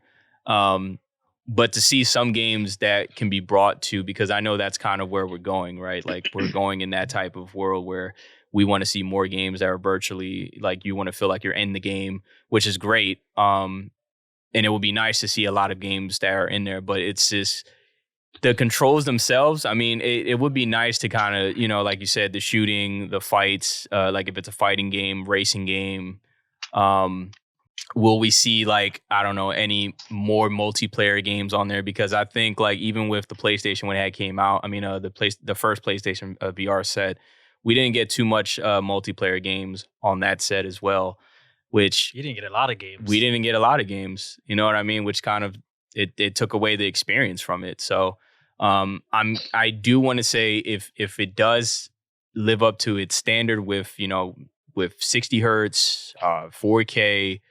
Hopefully we can, like, even with the first game with what is it? Damn, I can't even think of it. It's right up the top. Horizon Mountains, that looks fucking great. I still would recommend people still, like, if they got the money and they got the time to do it, definitely go do it. But I don't even think there's so many games there. It's going to take them a while to get up to speed with releasing so many titles for this. Trying to catch up with the Oculus. Yeah. And with the Quest and Oculus, you know what I mean? Which is, I mean, yeah, it's cool that we can get the 4K and the 60 hertz, but why go for something like that where you can, you know, most people would, they do want to play, like, you know, like exclusive titles that are on the PlayStation, but it's like, why go for something like that when it's almost the same thing as where's the Quest, where's the price range? You know what I mean? Like, it's much cheaper, much cheaper, much better, much fluent. You know what I mean? Like, it's just, you get 60 hertz on the Quest, but it's the graphical part it's where it starts looking pretty wonky. Exactly. And yeah, I mean, I don't know what the actual menu might look like. I don't know if once we get a better, I don't know if they already have like videos already pulled up on that, where you can kind of see like the experience of when you first put it on. How, like if they have their own like hub or something. If they have their own hub, if there is there a way that you can add friends on there? What is the battery life like? I don't know I don't think it would have battery, because I think you have to actually plug it up to the actual PS5 for it to turn on and stuff. I'm not sure. I can see people tripping over wires. Check on it again myself. But it's like how the store is. Like, I mean, it's a definitely a whole new platform, because, you know, the last time that PlayStation has got a chance to really do something unique like this has been PlayStation Move. You know what I mean? Yeah, besides the first VR set, and, you know, look how that turned out. Wasn't really the greatest. They had PlayStation TV. Remember that? They had that. We don't, Aaron. We don't talk about that. PlayStation TV. We don't talk about PlayStation TV, and that's why they don't even have their own subscription. And look, listen, like Aaron. I mean, I think Aaron already mentioned it on one of the last couple episodes, but where it's like, I mean, even the PlayStation, subscription, it's like that's even failing. So it's like, yeah, that just should be right. It's just, as far as predictions for this, you know, piece of equipment that's coming out for PS5. I mean, if the only issues that I'm just addressing is just the pricing, you know, if it's going to be a lot more titles on there, is it going to be a letdown? You know what I mean? Like, there's just so many things to kind of consider with this. I mean, you could be excited. You can definitely be excited for, you know, definitely wanting to pick it up, but there's just, you know, be cautious when you getting ready to get that. You know what I mean? I think with them, I think Sony's putting their full backing behind it this time. So I think they're going to get something out of it at the very least. You know what I mean? But I think if it fails this time, let's say if it does fail, they will most likely not go back to it. Kind of how what happened with the PSP. You know, PSP, the first one, didn't technically fail. It's sold pretty good. It just died out I remember a a lot of little people having the PSP. I remember a lot of people having the PSP. I hope the it's PS Vita came. Good. That's another thing. Yeah, exactly. And that's another thing too. It's like hopefully it's lighter. I don't want to feel like I'm putting on some goggles in the military. You know what I mean? Like I want to feel comfortable when I'm getting it, putting in there. You don't want to feel like was the Nintendo Switch Labo when you were trying to play VR with fucking Zelda. God, no. Yeah, that didn't work. You know, VR has been around for a long fucking time, bro. Like, but even before we were probably born. Virtual Boy with Nintendo. It's been around for a very long time, and it hasn't really been a successful category. You know what I mean? Like, it hasn't really been the best. Like, wanting to, as far as regular consoles would, you know what I mean? Like, stuff like that wouldn't be bad. You know what I mean? Like, it just wouldn't be as much anticipated as any other platform. So, I don't have the highest expectations and predictions for it, but I'm just gonna say, like, hopefully if anybody is willing to get it for that fucking price, which that's all you, man. If that's what you want, that's cool. I would definitely recommend waiting for like a disc, like a sale or something like that, maybe, because they're even doing something like, and I thought that was cool too, not to go off rail, but like they made the controller for like a disability. It's like a kind of like a motion controller. It's like a one knob thing. I don't know. It's weird, but they made it for like disability people who want to play video games, and it's like it has like a bunch of buttons that are coming around the actual analog stick. And then you also have the DualSense Edge. So it's like they are coming out with a bunch of different things in the industry, but it's like with this one in particular, I don't have the highest hopes for. But that's pretty much my segment. I think they're just getting their feet wet with the new, because they got new horsepower now. So I think they're trying to take advantage of that and see how this is going to turn out to be. But I think they're way over their head because Sony has like a high reputation with just focusing on their main console. Now they basically would have to do is switch, like make certain games for the VR and also try to make the current games that are not VR to VR, like what they did with the Oculus with some certain games.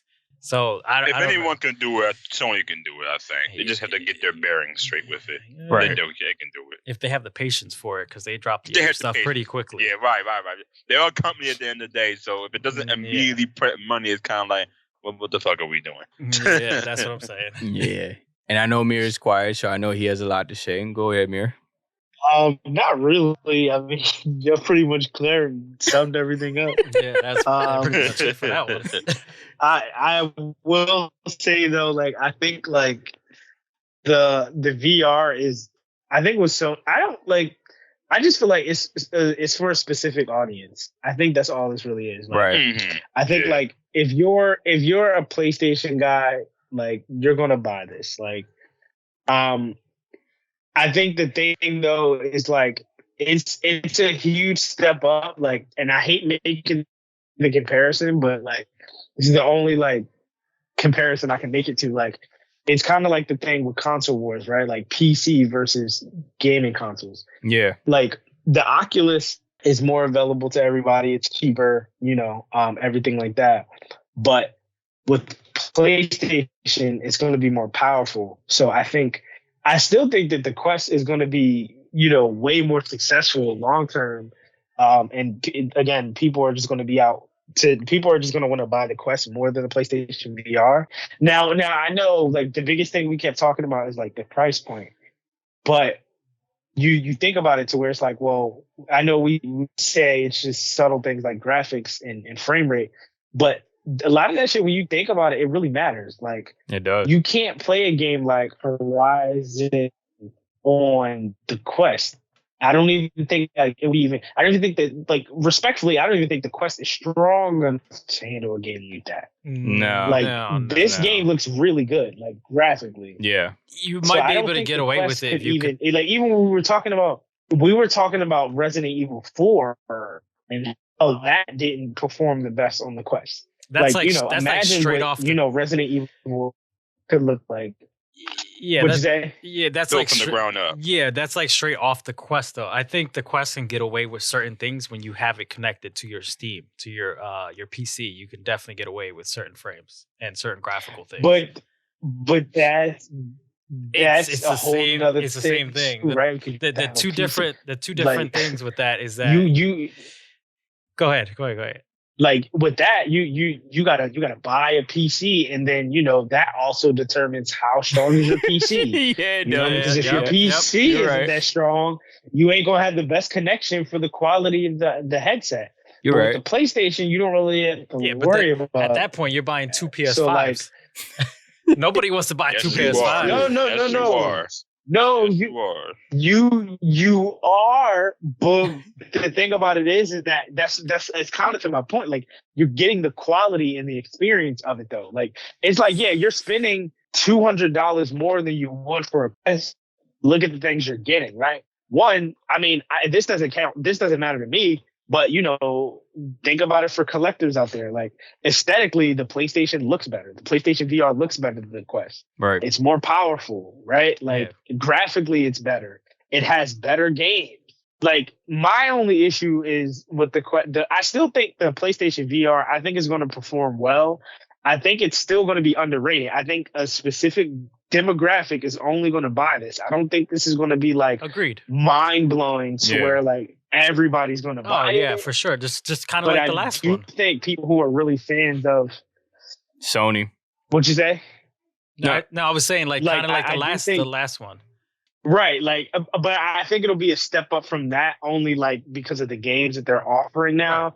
Like, mind you, like, we're getting Gran Turismo, we're getting Resident Evil, we're getting Horizon, like, and then mind you, you're getting a lot of games that you had on the Quest now on PlayStation, but they're looking better and they're running better. Right. So, like, for me personally, like, I play VR. Like, I don't play VR every single day, but I invest time into the VR.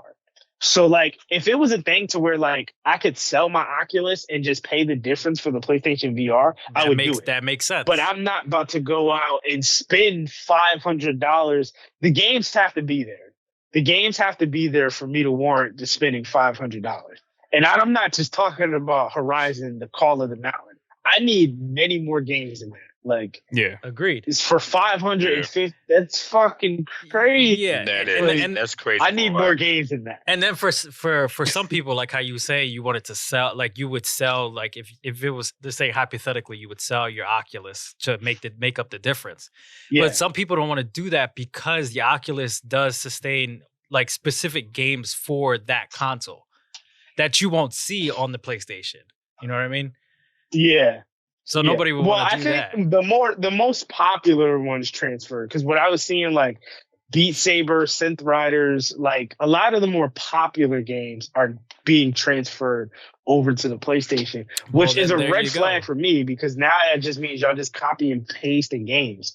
Like, if I'm going to spend $500 I want something unique. I don't want to play. I'm not spending $500 to play Beat Saber when I already have it over here. Like, I need you to like add more to it. Like, I'm like, and then don't give me washed down versions of a previous game. Like, you know how we talk about like how mobile games convert actual experience. Yeah. Don't release Gran Turismo on the VR, so you don't have access to a full library of cars. It's gonna be Gran Turismo lighter, right? Like, don't give me some shit like that. Because not only do you want me to pay $60 for the game, but like I expect this game to be of standard. Like, graphically, it has to look good. The content has to be there. The multiplayer functionality has to be there. I'm not buying Gran Turismo virtually if you can't play online. Make it worth the money, man. The dumbest shit they could even do. And by the they'll probably add the online later update. Watch. Yeah. And that's so 3 years later. And that's what I was going to say. I was going to say, by the time you get all these games, right, it'll be like almost fucking 2 years since the thing released. There's going to be a Quest 6 by then. You know?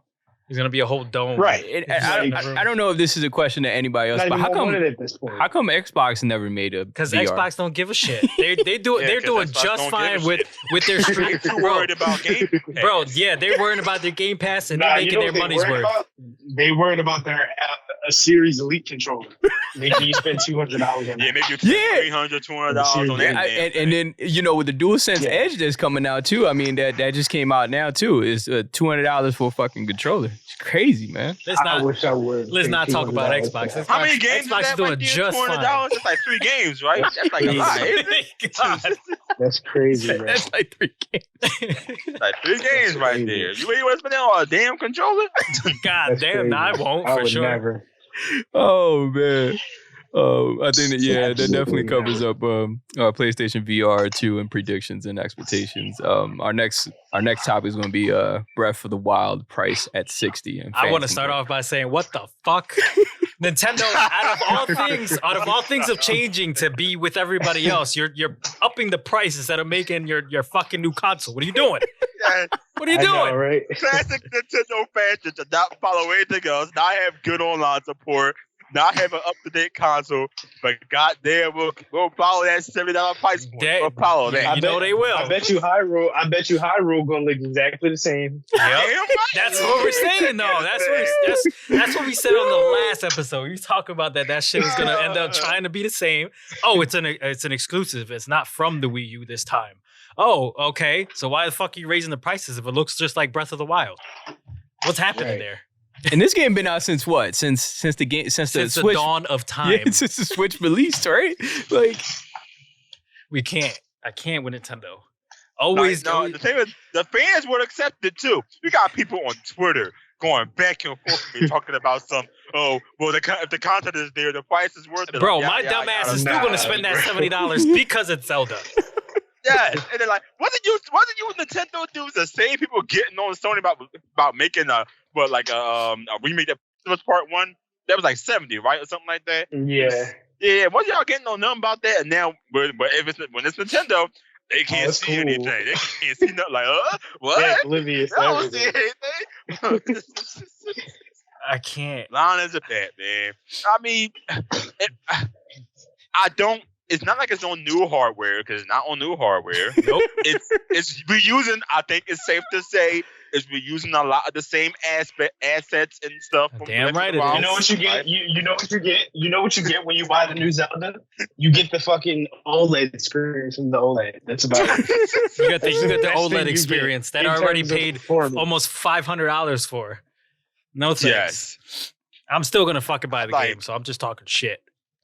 No, I mean that's how Nintendo fans are though. Like, you look, like how much shit was talked about Pokemon Scarlet and Violet? I really don't care for that one. That one I don't care about. But Zelda though, out of all the prices they want to update, it's I'd buy Zelda. Zelda too. Like I'm gonna have it on my. I'm gonna pre-order. You know, I'm gonna pay it off a little, or wait till we get on sale. Because clearly my sale don't mean anything.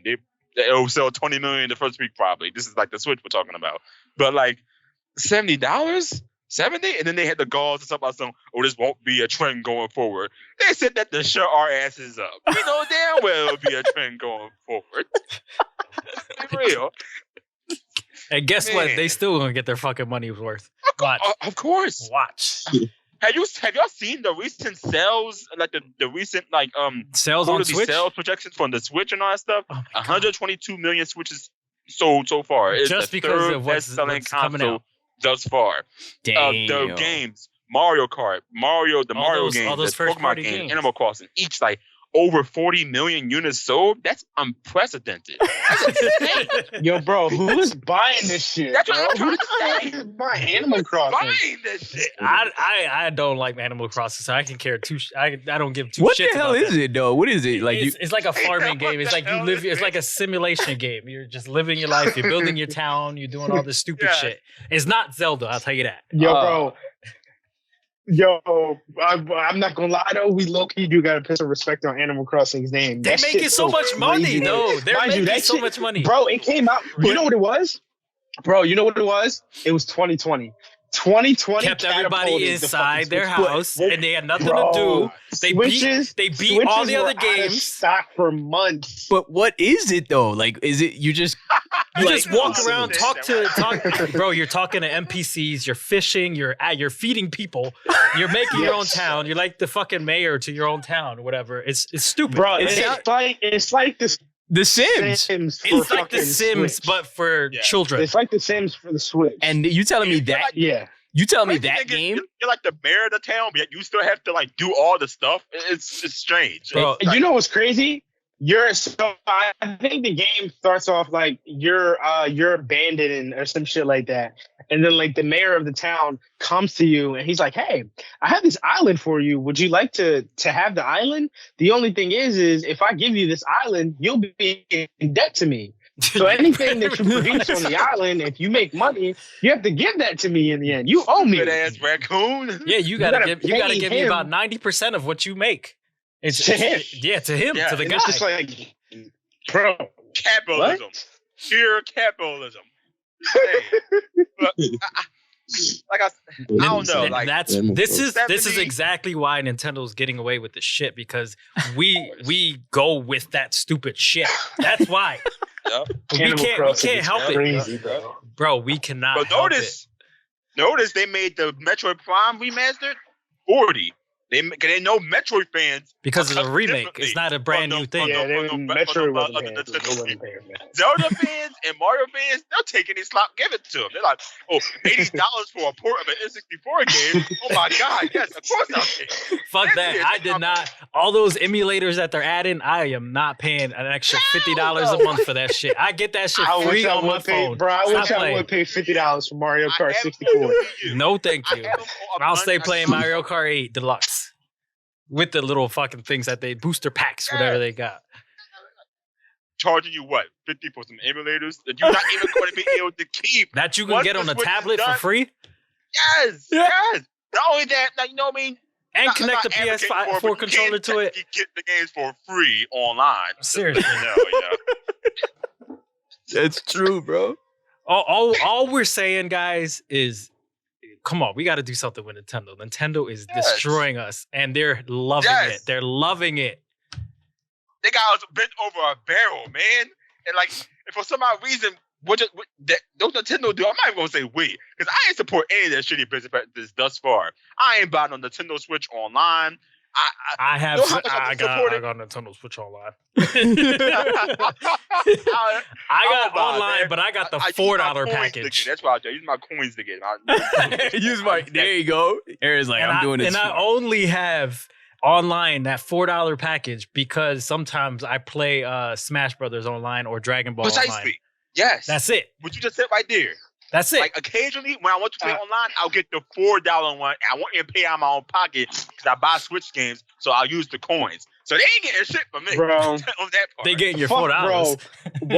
Why are we even paying for online when we can't even message our friends directly? Here we go again. That shit's crazy. Here we go. Like, here we go again. Like, what are we paying for? We just pay.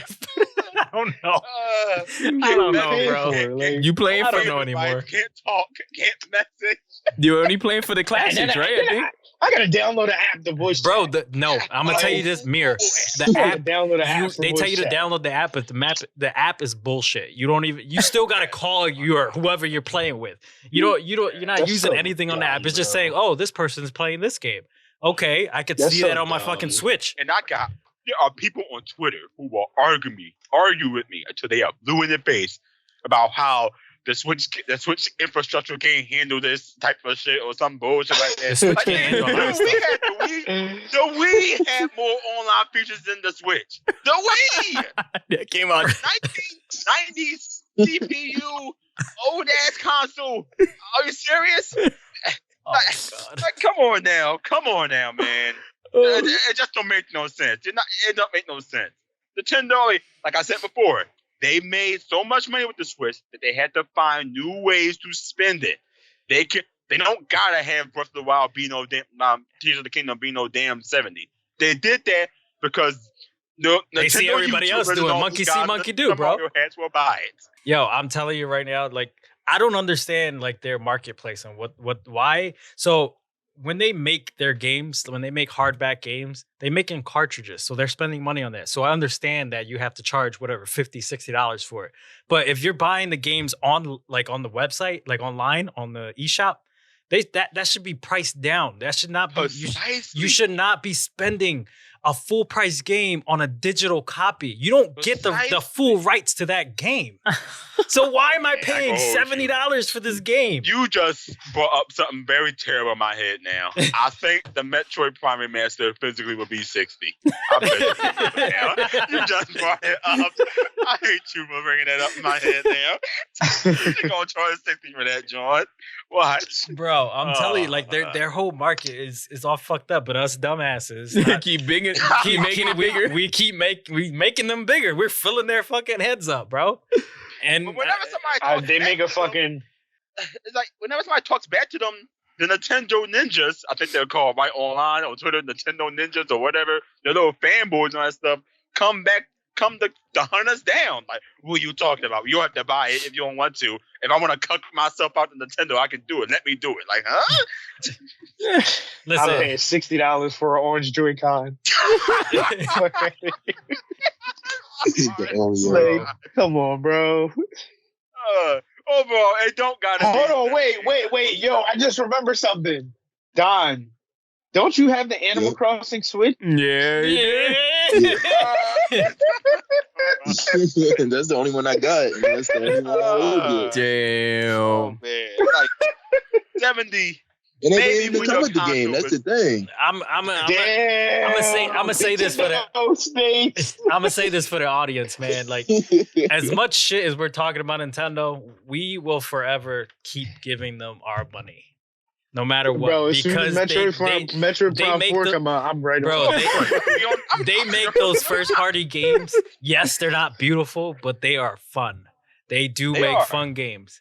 And we're just talking shit. Could you imagine if Street Fighter 6 was on the Switch? I bet you're gonna see every God. You're gonna see That'd every be fucking crazy. pixel. You're gonna see every pixel on the Switch. Remember, the Switch still don't got Ethernet port. Nope. No. When it's docked, the new OLED dock does have an Ethernet port. Sure, I have an OLED. Was that why they charged us $50 extra for those? That's probably why they upping it to $70 now. You pay for the dock and you pay for the screen. You pay $50 for both. Yep, you pay for that Ethernet cord and the extra pixels on your screen. My thing is, I guess somebody on Twitter said it's best Nintendo get you used to it now, so that just in the future when they start charging you $70 for full time for games, you'll be okay with it. But we expected. You know what the scary part about Nintendo is? Nintendo, if they wanted to, bro, they can charge us $700 for a console and we still gonna buy it. I don't know about that high. That's a scary part. I don't know about that high. We say that now. We say that now until we get Mario Kart 9's coming out. The Legend of Zelda sequel, or Metroid Prime 6 is coming out. We got all these third-party games coming to the Switch. Gonna have to try to emulate that. We have Fire Emblem 27 coming out. It's only exclusive to the new Switch. Like, we know we're gonna spend that. We got the fifth classic Kirby game coming back out to the new Switch. Yep, exactly, it's only $700 minimum. You have to buy it. Like, it's not the same game. It's different. See, this time Kirby's mouth opens slightly wider. Right, I can't. He's a slight shade of pink. He's a different shade of pink in this game. He's one shade over. I can't. Oh man. I just want to see what Breath of the Wild does differently that warrants that price of $70. That's what I want to see. Aaron, and I'm terrified, Aaron. I'm terrified that it's just going to be the same shit. It's going to feel like a DLC, and I don't want it to. I swear it's going to. It better not drop a single frame from 30. We know it's not going to. I better see a steady 30 frames. I'm telling you. I want to see a steady 30 frame. I swear, when that dude light the grass on fire, it better not drop. Nope. That's what killed the fucking Breath of the Wild back in the day. That joint, when you lit the grass on fire, that thing started chugging. Your Switch started smoking. You seen the smoke come from the flame? Yes. Oh like playing shit! God of War on the original PS4 research on. That shit had your Switch at 4D. And he said, Yes. he said the Switch couldn't handle it. He starts smoking. That damn thing, man. Shit starts sparkling. I don't want to see it. man. Oh man. You don't But- need to be 7. You But don't need we to can go on to our next topic. Don, you want to go ahead and take us away on that Wulong Fallen Destiny's yeah. thoughts? Oh, to expectations. Go ahead, Don. Wukong Fallen Destiny. Liking it. I'm liking what I'm seeing. Yeah, it's like a prior player of the Neo series, Team Ninja, created this game as a new title. Yeah. Yeah, I'm liking it. It's like Wait, it's by Team from Ninja? what I'm seeing. Oh, what was it? You said it's by Team Ninja? Yeah. It's by Team Ninja. Oh yeah, Team Ninja did Ninja Gaiden and stuff like that. That's sick. Yeah, and like Neo and all those. Yeah. Yeah. So this for the story, from what I know so far, is based off this Empire Overlord. He's like trying to become immortal, and you play as like pretty much like a scoundrel and like this village that's being scavenged by like the 3 kingdoms. One of them, the 3 is yellow turban rebels, Dung Zhu, and the red cleaves. They're like there's like 3 clans that you pretty much have to go through to get to this auxiliary. That's the key to the immortality that the emperor is trying to take, trying to become immortal or whatever. And yeah, so it's like it's kind of, it fits in with that realm of the soul kind of type games of like the difficulties of that. And it also plays like similar to if anybody played Sekiro? Ghost of Tsushima, the way you could I change love like that the game. styles That and the game's so stances. Yeah, you can pretty much like change the styles of your battles, and you also they also like what makes it different from the Neo series is like you can like it has like an elemental system, like you can switch from like wind, fire, or water or earth. So it's like you could change from that kind of elemental system with your powers, and you can also, it's different from Neo. It's you can summon like different animal creatures to use as your powers as well. That's pretty And dope. I find that's pretty cool because it's like it's kind of because it takes place in like ancient Chinese mythology, and it has like that undertone of the Chinese lore of the 3 kingdoms. So I found that pretty cool too, and it looks pretty clean too. It's like it's more open than the Neo world as well, from what I'm seeing. It kind of reminds me of Sekiro. It really does. It does. Yeah. We're watching the gameplay right now. So actually. I have a question. If you since you looked more into it than I did, when you said that you used the elemental aspect of the like super like different powers and stuff like that, can you combine those powers or no? Oh yeah, I believe it's like a combat system. Like each element, you can like mix it around during your combat. Like you can switch it from each stance. And you can just bring in each element as you battle. So it's like, yeah, you can pretty much do like combos with that kind of system. Cool. And also it's like I know there was a more demo. I don't fast-paced know. from what I'm seeing from Neo as well. Oh, what was it, man? Did you say more fast paced? Yeah, because it has like a martial arts kind of element to it. That's another thing. Like they took mocaps from like actual Chinese martial artists, so they have like the combat system. That's like, fire. Yeah, like they can dodge and shit like that, like do flips, and you can jump too. That's like what's different from Neo as well. You have a jumping feature. So I like that too. It's like, yeah, the gameplay is like really nice from what I'm seeing. Now, quick question for you. Now, how would you compare it to Black Myth Wukong? Black Myth Wukong? Yeah. Oh man, okay. So Black Myth Wukong, that's more of like an adventure kind of game.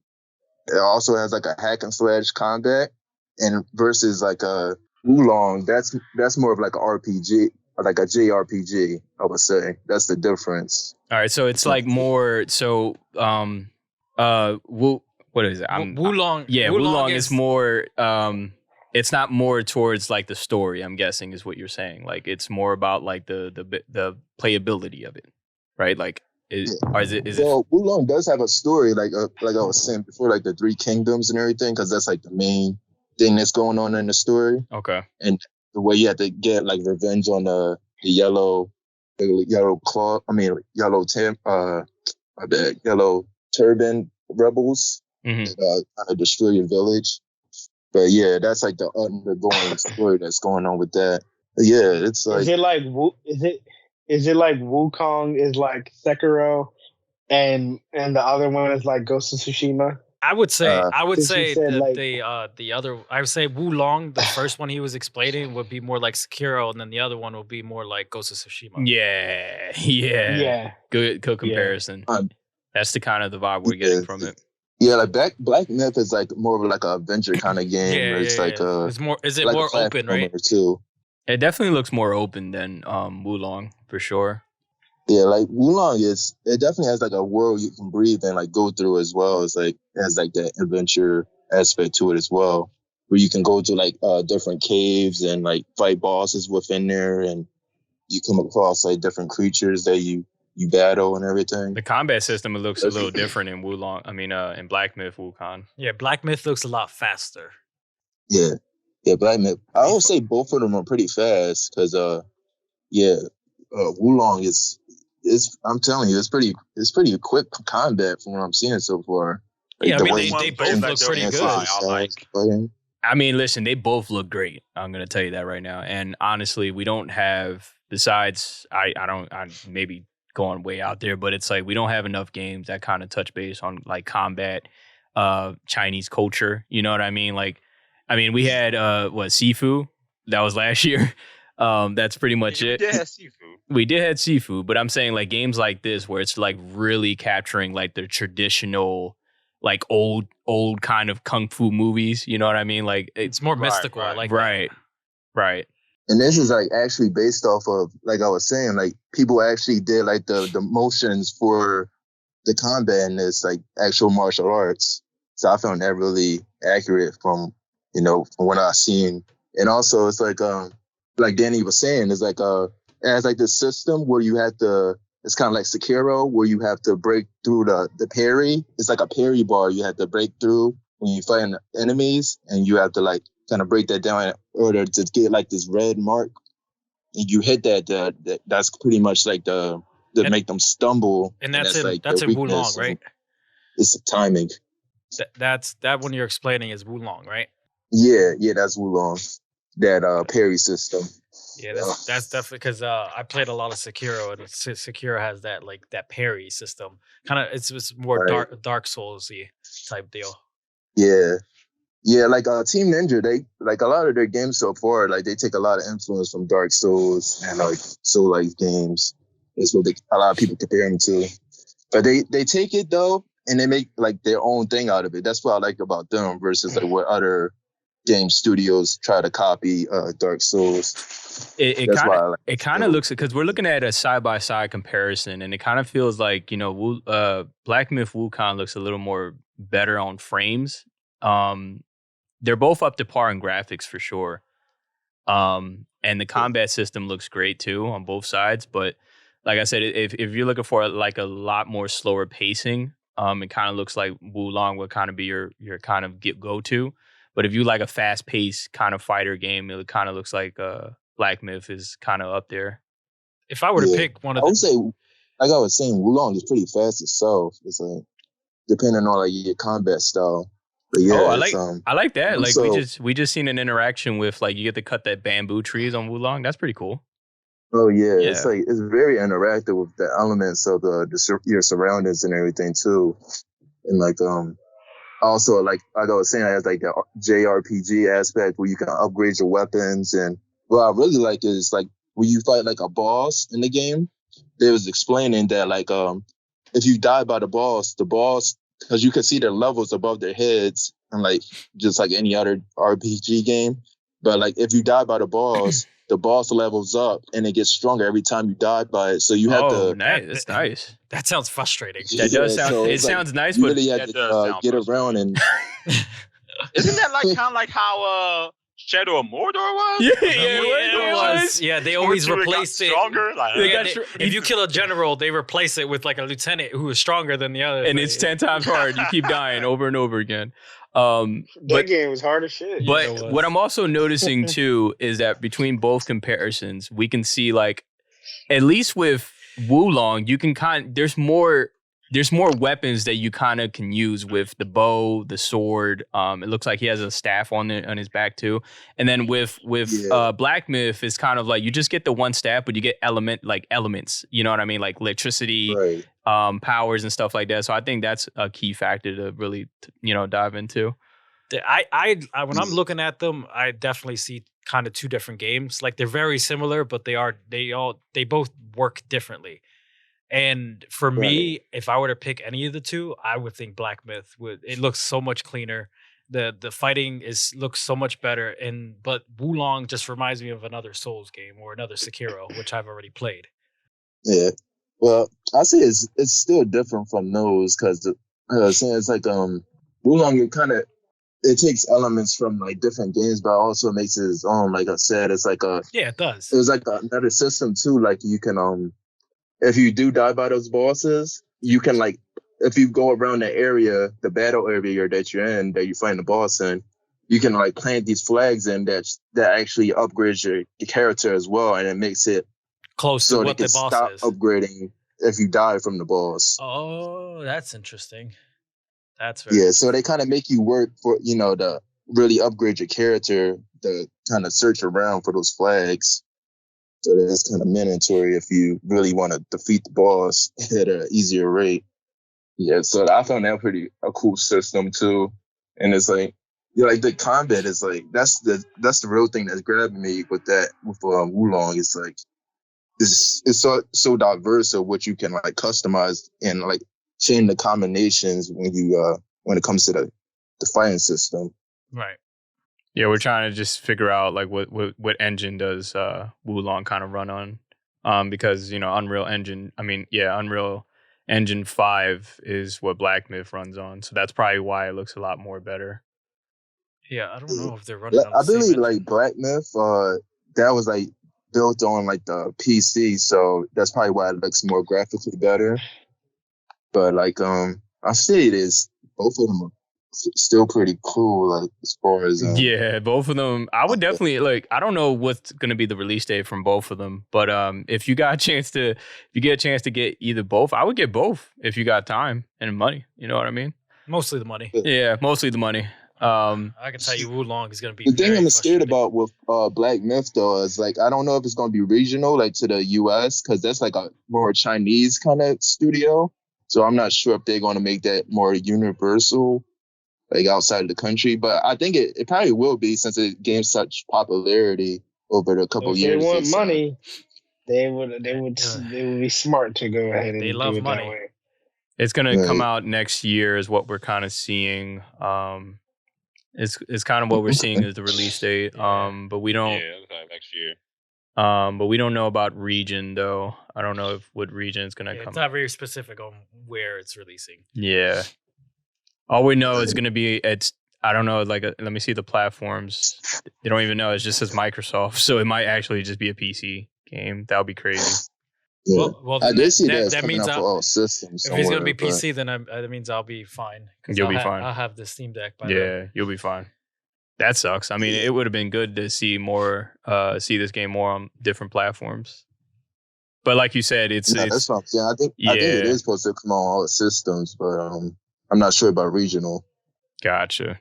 Well, we'll see it. We'll definitely see it when it comes to that. But I think that was really good, Don. I think that was a good take on it. I'm definitely looking forward to. That's probably the main game I played this year since I'm stuck on the PS4 as of now. Yeah, Wulong Fallen Destiny. Definitely check it out. What's the release date on that, by the way? Dark Souls or Neo games. When's the release date on that? What is that? The fall? I mean, spring? Oh yeah, it's March 3rd. March the 3rd. Damn, nailed it. All right, guys. If you guys want to go ahead and check out Wulong Fallen Destiny, definitely you heard it from Don. Definitely recommending it.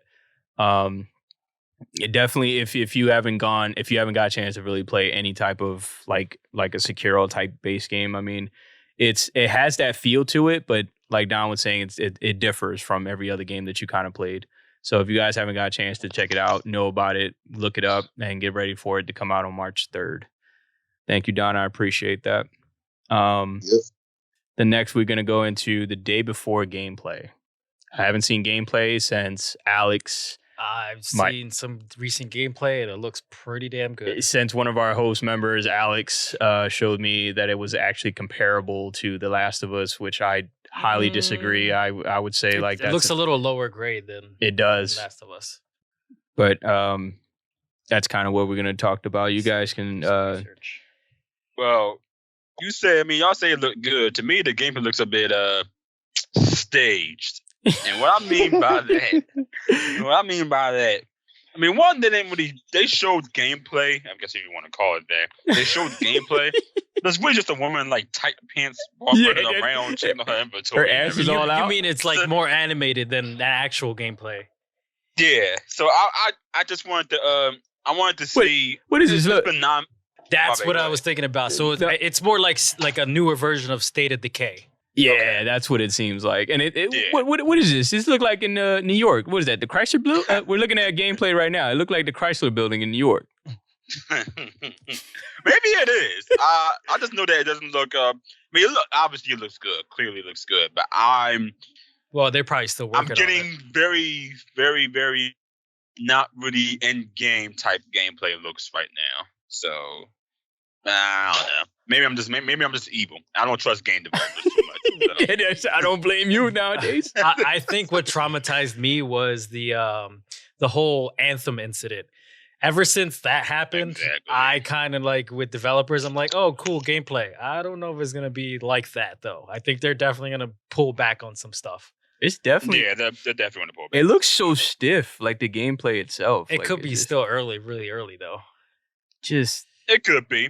It could be. They barely got this out, honestly. I believe they barely got this out. So it could be very much still well within like early development, you know? Yeah, even if it does look, play more, closer to State of Decay, that's fine too, because I did like State of Decay.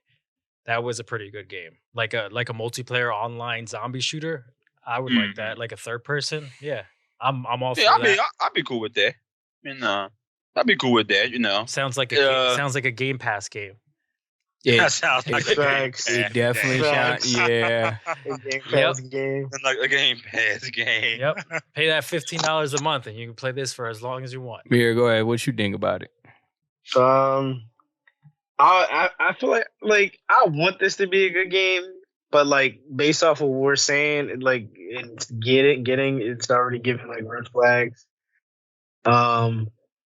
It doesn't help the fact that it's always compared to The Last of Us 2. Like, no, it does not. I don't know what they were doing when they thought like trying to take a setting and like, try to make it similar to The Last of Us. That wasn't a good idea.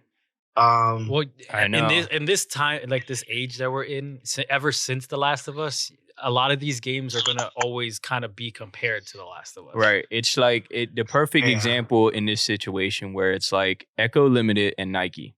Yeah. You know what I mean? Like that's the best comparison to this. At first, when Resident Evil 4 first came out on the GameCube, every over-the-shoulder third-person shooter was compared to it. That's what I'm saying. Yeah, that's exactly what I'm saying. I'll compare to Resident Evil 4. Like everyone was compared to it. The graphics look terrible. Looking at the gameplay, like it's not absolute shit. It's not. It's not the worst that I've seen. Ideas here. I do think though this gameplay that they show with this girl with these tight ass pants is just crazy. Like why would they do that? Because there'll be a way to draw in the audience, right? Like if the game sucks, you got something else to look at. And then you wonder why like there's always this controversy around female protagonists. You're right. Yes, that is true. Another slight comparison, I would think like the kind of over the shoulder thing they're kind of looking at is like Division. That's what it reminds me of. Yes. Yeah, the Division, it definitely looks like the Division. What is that, the FCC? Look at that. You got stores in there. Wow. Yeah. The Division, yes. It looks like it's definitely online playability. Like you can actually invite your friends to play it. Gonna be online, yeah. Yeah. But that's what I'm saying. So these kind of games, like State of Decay was like mostly solely for multiplayer zombie, apocalypse. You get your fort or whatever, and you have people come over, help you with missions and stuff. You can meet somebody somewhere. You can have them separate and then come meet back up somewhere else. I think that's what this is going to be like. It's just like a kill time if you want to hang out with some friends and kill zombies type game. Is this? Yeah, but for all that, you still got what? Every other fucking zombie game. Yeah, but not a lot of zombie games are multiplayer. You right. Because you just have Wasn't they, you have Left 4 Dead. You have the new one that just came out. Back for Blood. Back for Blood. That was terrible. And then you have was it State of the Cape? Some people are still playing to this day, like on PC or whatever. People are still playing that game. Like I don't understand. I don't see a problem with this game. The graphics are probably not the best. Well, I mean, apparently people are what people are saying. There's been like some controversy online about the game, actually, about how what the controversy is like they put whoever the developers are put like a little note out on Twitter about talking about how creating is difficult but destroying is easy. A lot of misinformation coming out about our game and stuff like that. So. I mean, that doesn't bode well for the game automatically, that the developers are lashing out people on Twitter. So that's not good. Already bad. Yeah. The fact that they have to do that. Damn, that's not. I mean, apparently people were like questioning, is this what? I don't know. People on Twitter are assholes. Developers will do well to remember that. So, I mean, lashing out at them, we should just ignore them all the time. Put out a press statement and ignore them. I'm looking at gameplay and I'm like, is this supposed to be a zombie game? Like, I haven't seen a single zombie in sight. There's like maybe 5 zombies you killed. Oh, there you go. Look, they just found it. This other zombie game that I liked that was online that you really would like to play with people is the World War Z. And they just came out with that Aftermath thing. But the only problem with that is that you're only stuck in like certain stages of that map. And this kind of brings it out more open. Like you can explore more. Yeah. Well, like I said, it doesn't seem bad. Yeah, it's not terrible. But, it's also terrible, not the best. Exactly. I'm tired of these games just showing somebody walking in a beautiful environment and being like, yes, this is our plan, this is our vision. Like show us some It's basically gameplay. The Division and Last of Us had a baby and then this was it. Yeah. But somehow it was born with a slight birth defect or something like that. Not a slight. It's not slight. Yo, it's very noticeable. Very noticeable. The girl in the game looks like Laura Croft. She does. She does. Well, at least we know. It's kind of like they downgrade from what they were displaying at first, and then when you actually play it looks like it does. Yeah, down in quality. Yeah. The first video that I first seen was the one where it's like raining and you got the old guy that was running with his trench coat, whatever it was, and he was like attacking people and whatever. That's what I seen. I didn't see this shit, whatever this was. Best way to end this topic is don't spend $60 on this game. Okay. 70, 60, let it Game Pass. Yeah. Game Pass. That's the direction in that topic. Don't spend that much money, man. Let's let it come to the Game Pass for us to actually just experience the game is the best way I'm gonna say it. Don't play the game, just experience it. No, Microsoft Game and Pass. then we'll see where it goes from there. Game Pass. But we can go ahead and move on to our next topic. Top 5 anime fighting games. And Dragon Ball Fighter Z, baby, number 1 for everybody. Yep, that's Dragon Ball Fighter Z. That's where I'm at. Be number 1 for everybody. Right. Ninja Storm, I'll say, is a good Ninja Storm is not bad. It's not bad. It's right under there for me. But I have seen better anime fighting games that are better than Ninja Storm, and I'm a Naruto fan.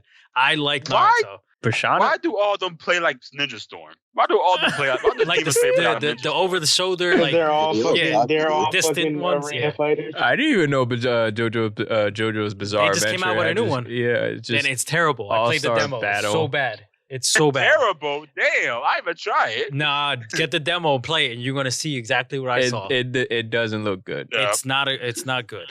Visually, it's all not right, good. Listen, I'm gonna start off, right? I'm gonna give him a list, right? All right, wait, hold on. Before you start, we pulled up a list. Let's not talk about Jump Force. I don't understand why Jump Force is even in this list. Let's not talk about Jump Force. Oh, bro, they had. I forgot about Jump Force. Bro, they had a vision. And I think you bought it. They had an amazing vision and they had a good concept, but it did not play well. It did not. Yeah, It was that's not so what they bad. wanted. Remember when you break the rocks? Not to derail, but remember when you break the rocks and it just disappears? Yeah, it was Bro, not good. That shit was ass, bro. They all stiff and they all look like T-posing. like- and Yeah, All I about still the remember. play. I still remember Mir coming over my place with Nick and everybody, and it was like, "Yo, I got this fighting game. Let's play this, John." And we're playing it. And we're seeing the graphics, everything stuttering. We were playing at probably like Bro. 10 frames, and then things are disappearing. People going through each other. It was not good. It was not good. You ain't Switching- seen Stutter till you played Jump Force on Jump Force. Switch. Yeah, that's what I'm Yeah, saying. that's what it That's what was. we played on. That's Played what it on was. Switch. It was not good. It was not good. Oh man, that It was should have never got put to Switch. it was really bad experience. That's what They it was. pulled it. They pulled it.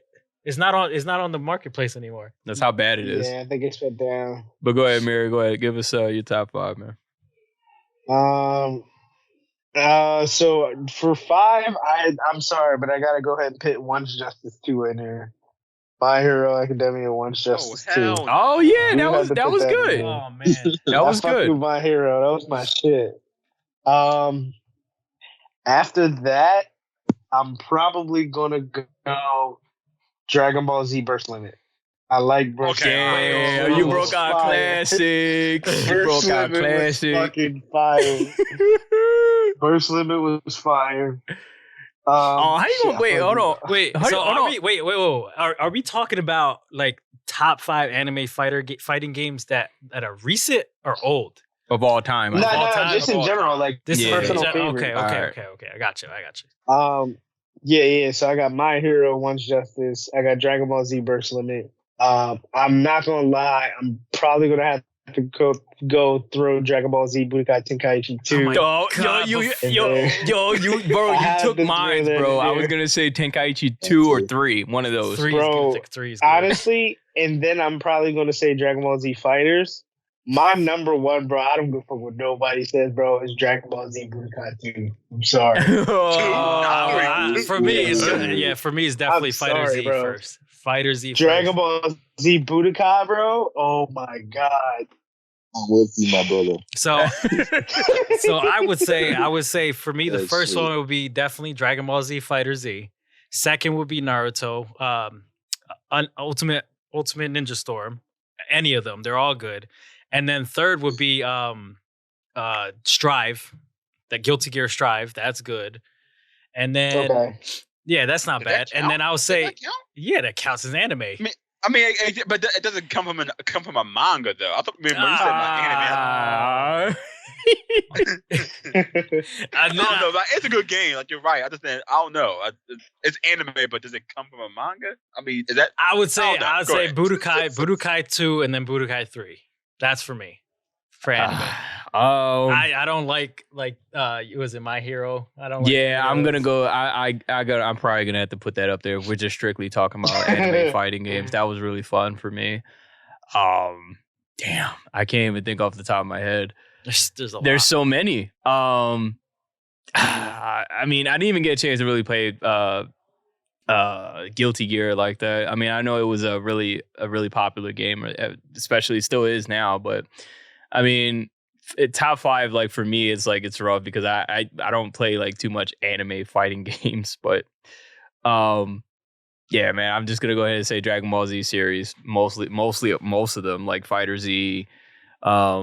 You was you know, really Raging into Blast. but you was really into My Hero too. You My was- Hero, you was- yeah. You was kicking some ass with Yeah, that one. that was good. My Dragon Ball Z Tenkaichi 3, 2, Budokai, and yeah, I gotta say 2 as well. Budokai was very good.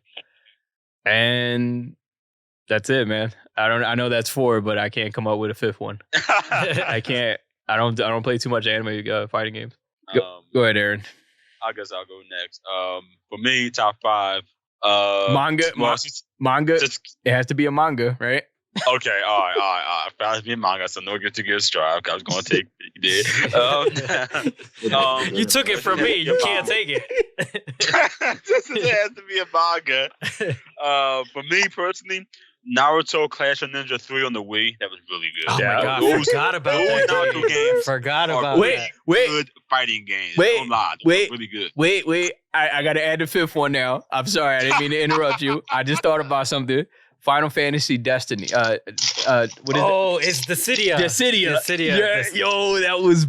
You said manga though. That was a Final Fantasy game. Oh, you're right. But still, that animated one, it was still pretty good. That was a good game. That was a good game. It had an anime.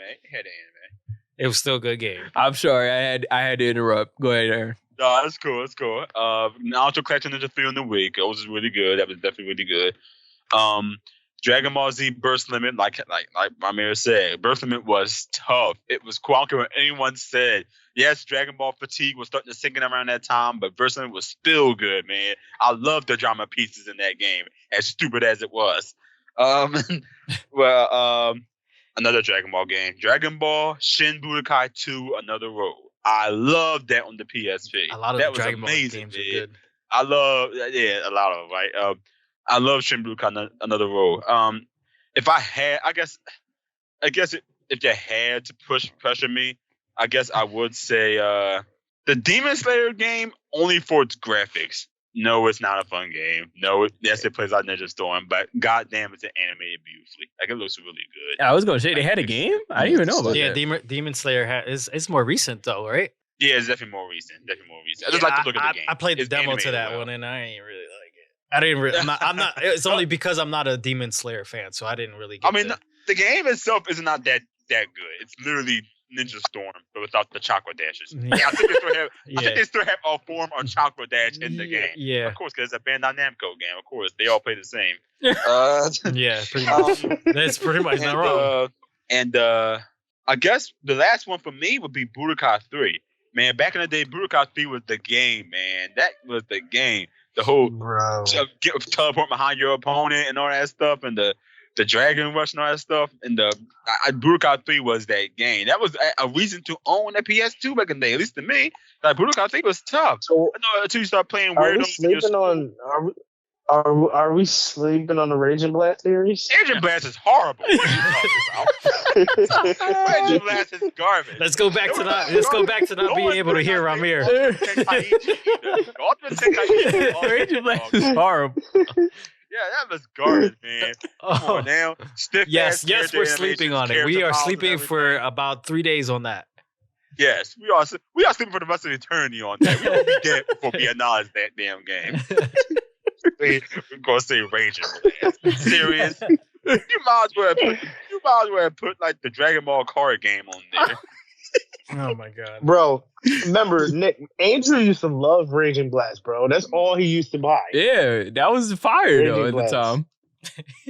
Oh shit! I just remember we're forgetting the Xenoverse count. Hell no! No, that doesn't. I wouldn't count Xenoverse. Online, yeah, I wouldn't count Xenoverse. But I see what you're meaning. I do like Xenoverse. I play Xenoverse. Yeah, shit is annoying. I do play Xenoverse. So yeah, I see what you mean. But let's not count that one. Raging Blast. Let's not count that one. Remember Dragon Ball with Battle of Z? That horrible ass piece of shit. Battle of Z. That one was also horrible. But that's my list, man. I know it's mainly because it's a Dragon Ball game. Yeah, Battle of the Z was very stiff. The characters are bigger than the screen. Like, oh my goodness. That's possible. Yeah, but I don't know. Dragon Ball had bangers in the anime fighting games back then. Maybe because it was like the one anime it's really series the top one, that was about fighting. So that's probably why it has so many bangers. You know what I mean? But it has stinkers too, like Raging Blast 1, 2, and Ultimate Tenkaichi. Mm-hmm. And that Sagas was a stinker too. Yeah. Oh my God, Sagas was horrible. Sagas was horrible. They got put you here wrong. Had you fighting robotic Cybermen. They fucked the voice acting up. Like, yes. What was that for PS1? I think, right? PS2 again. Nah, that was on PS2. Oh my goodness. It's pretty much like the predecessor to Xenoverse. The biggest thing I see, the biggest impact in this game I see is Goku's shoulders. I know his shoulders is like to his ears, bro. Yes. And not only that, the end game anime cutscenes look like One Piece characters. Like, what the fuck? Yeah. The proportion is way off, bro. Yamcha looking like Zoro. Goku's running like he about to trip. Oh, Yes. my. Why is he running? I thought he could fly. You gotta look it up. Look. Like he's about to trip. This is terrible. No, we're looking at gameplay from it. It's He's about terrible. to trip over his own feet. It's terrible. Hilarious. Yeah, go ahead, Don. Yeah, all right. Mine would be, it would start from Naruto Ultimate Ninja Storm. That was his classic. Ooh. Then I would go from there. I would say Ninja Storm 2, Naruto Ninja Storm 2. And then I would say Dragon Ball Tenkaichi 2. Yeah, that shit is nice. And then I would say, I know this was a fighting game first, but they also had an anime to this, Dark Stalkers. Ooh, I remember that. Yeah, I remember Darkstalkers. Technically, that did have an anime in the 90s, so That's very I'll old, put that definitely my second. As my first, I'll put Dragon Ball Budokai 2. Yeah, that's actually where they pulled that Wing Girl from was it Marvel? Yeah, yep. Oh yeah, they intertwined with a lot of Capcom and Street Fighter. Nice.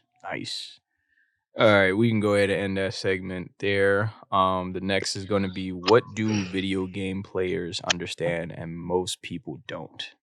Can I start with that one? Go ahead. So, for me, I have ADHD. So my brain isn't wired like a lot of people. And video games for me, what they do is it gives me that feedback, like that instant feedback. So I'm not distracted and I can actually focus. Because with my ADHD, I'm like always trying to like be distracted. Something's always distracted me and I can never remember what I did last or stuff like that. So I have to like hyper focus on one thing. And for video games, what it does for me is it helps me focus on that one thing. It helps me relieve my stress. It helps me just, calm down and get out of the real world for a little bit. And a lot of people don't understand that. There's some people that think that video games are like a nuisance or they're like the worst thing in the world for kids and stuff like that. But for a lot of other people, for kids and stuff, it's actually not a bad thing depending on what game they're playing. You just have to watch what game they're playing. And it helps them. It helps them focus. It helps them, how to react to certain things, on what not to do and what to do. Some depending on what games you play again. But for me, it's all about the feedback that it gives you and how some things you can learn from it. You know what I mean? That's my part.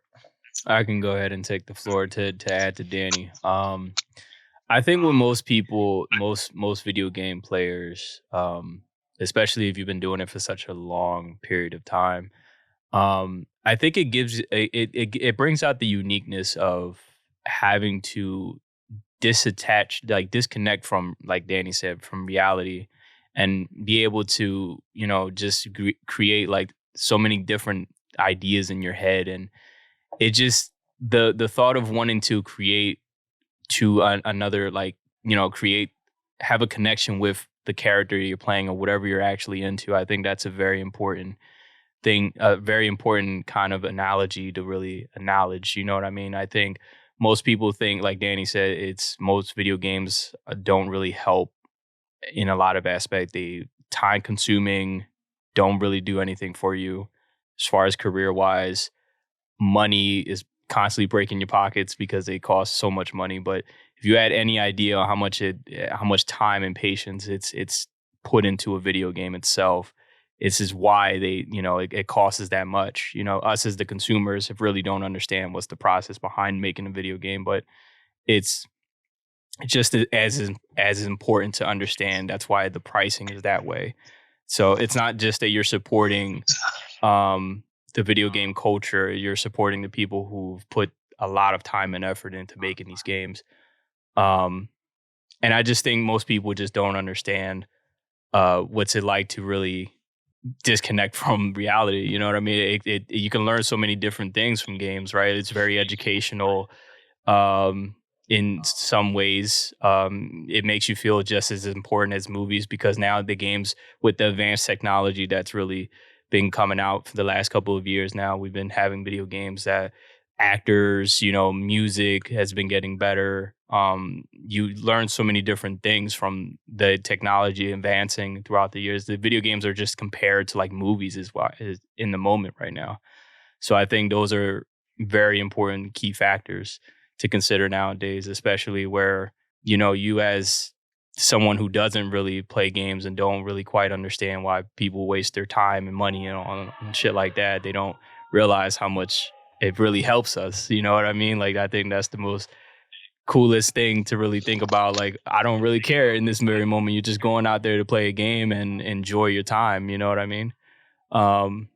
And I just think a lot of people have a hard time really trying to understand that, especially if they don't really play a game. Like even when you get somebody who hasn't really never picked up a controller before, even like my mom today even got a chance to even play Hogwarts Legacy, and it made her feel happy for that time being. Just from that little snippet of happiness, it was nice. You see what I'm saying? What games have that so much of an effect on somebody who doesn't really play video games.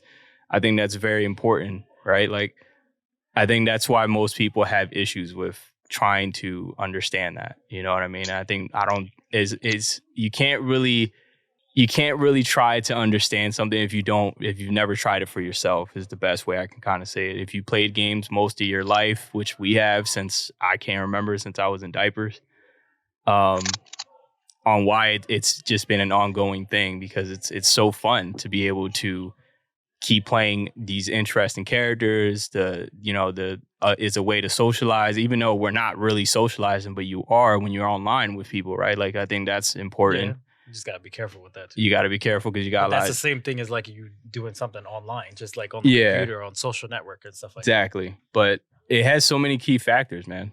You know what I mean? You just gotta find that balance. And yeah, that's why I'm saying I think most people, that if they give gaming a chance, especially where you think gaming is not like essential, it is for most people out there. It's very therapeutic, very healthy.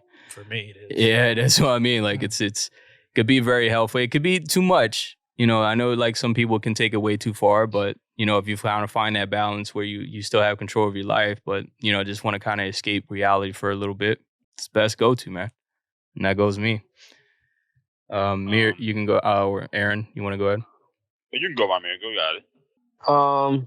Yeah, I think like people just need to as us as video gamers, again, like, so the question is like, what do video game players understand that most people don't? Is like the idea that gaming is a hobby, just as everything else is. A lot of people, especially who aren't in the culture, kind of view gaming as like, they stereotype us, right? Like, some people, especially older adults, boomers and shit like that aren't in our generation, they just see gaming is like a very unproductive thing that sucks your life away. And they stereotype it, right? Like, most people think, oh, you game, oh, you sit at a fucking computer chair and play League of Legends all day and eat Doritos. But it's like, that's not the case though. Like, no. As y'all said, like, gaming is like another way of like escapism. Like, when you come home from work, right? Like, other people, like, if you use women, for example, right? Women come home, they go on social media for the rest of the fucking night, or watch TV. They might be watching Bad Girls Club or whatever, right? Like, gamers shouldn't be criticized because like outsiders view gaming as unproductive. And I think that's the thing. I think most people think that it's an unproductive thing to do. Many people think that it's a waste of time, but everything you do doesn't have to like be meaningful and productive. Some people just like simple things in life. Right. So like me coming home and being able to play a game like Hogwarts Legacy is perfectly fine for me. Not everything I do 24/7 has to be productive. Correct. Like, and I think that's the misconception that a lot of people think. They think that gaming isn't productive and like it's one of the worst things that people can get into, but it's actually one of the most easiest and enjoyable things.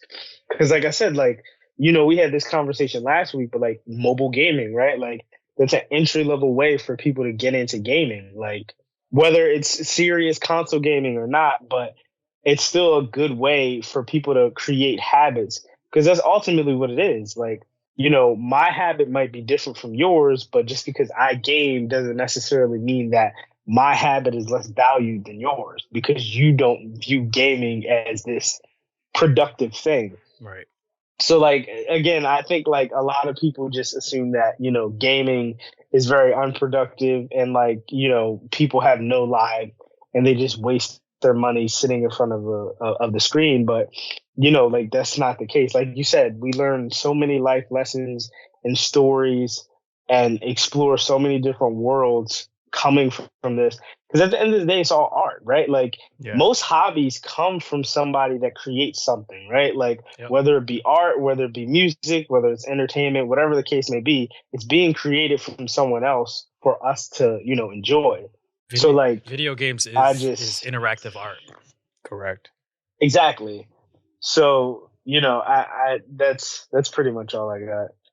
Yeah, you definitely took my answer at the end there. I was going to say I was going to say that video games can be art, which is what most regular people don't really understand, that video games can be art, because they see art as something that's like something that can be expressed, something that you're experiencing, stuff like that, stuff like that from the art. But I think I forgot who said it, but they said it's interactive art. Like, you are experiencing a video game. Like, you know what I mean? Mm-hmm. Like, let's say I don't like it, but let's say if you're playing The Last of Us, right? You are experiencing that game. You are experiencing that story. At the end of the day, when the game is over and done with, you can sit back and say, "Hey, I did experience that." And the same with same with like a Metroid game. Like, the environmental storytelling is there. Like, you're experiencing that. You're drawn into it. You're made to like have certain emotions to certain things in the game, right? Isn't that like what art is at the end of the day? Kind of like, to an extent. I don't know what the exact definition of art is, but I do know it's something that got something to do with like, experiencing something or expressing yourself. Correct. And game developers are expressing themselves. You know what I mean? When they make these games, they are expressing themselves. I mean, like, even with other fighting games, when you're playing a character in a fighting game, the combos you do, your play style, you are expressing yourself in the way that you fight. You know what I mean? Like, yeah. So like that's the bit. I feel like most people, the jury's still out on whether most people kind of like accept it as art exactly. But I definitely think it's art. Video games is an art form. It's created as an art form. It can be experienced as an art form. Like, it's definitely there. I just think people. Yeah. All right. 100%. I can just go off of that too. It's like, as an artist myself, it's definitely a art form, because the whole definition of art is just self-expression. That's pretty much what it is. Is like, it's up to your interpretation of each person. So, and it provides storytelling, especially nowadays, like stories like Metal Gear Solid that I like from a storytelling point of view. It's pretty much like each cutscene is like a movie, and it's like you can play it. It's like playing through a movie. And like The Last of Us, same thing. It's like, it's to a point where they intertwine with like actual actors and with mocaps that's like, that creates the animation for these games now. So it's like, it's to that level of self-expression of what these developers make and create. So yeah, like, for people from outsider's point of view, it's like, if you're into movies, it's like, it's the same thing. You could say the same thing. It's like, you wasting time watching a movie. It's like, or you wasting time like today watching an NFL game. It's the same thing. It's playing a game is another form of entertainment. Even so, like, you can like create, even careers have been built out of it from the past couple of years with like Twitch streamers and like people that getting hired by developers. Like, recently, Last of Us also was like hiring people for their online game they're about to come out with Last of Us 2.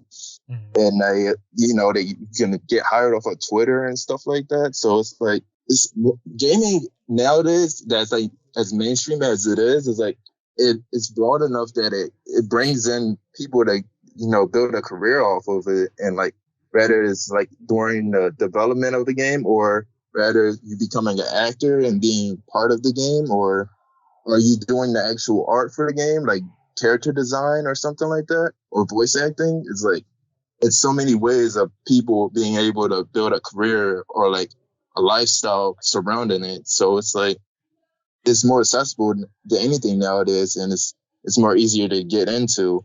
So it's like, for anybody that would say anything about games not really, it's just a waste of time, it's like it wouldn't really make sense if you have these other hobbies that are pretty similar. People like commentating on sports or whatnot, or cooking or whatever it may be. It's just as much as entertainment than anything else. That's what I would say. And there you guys have it. You know, definitely you get a different perspective on what it's like to be a video gamer.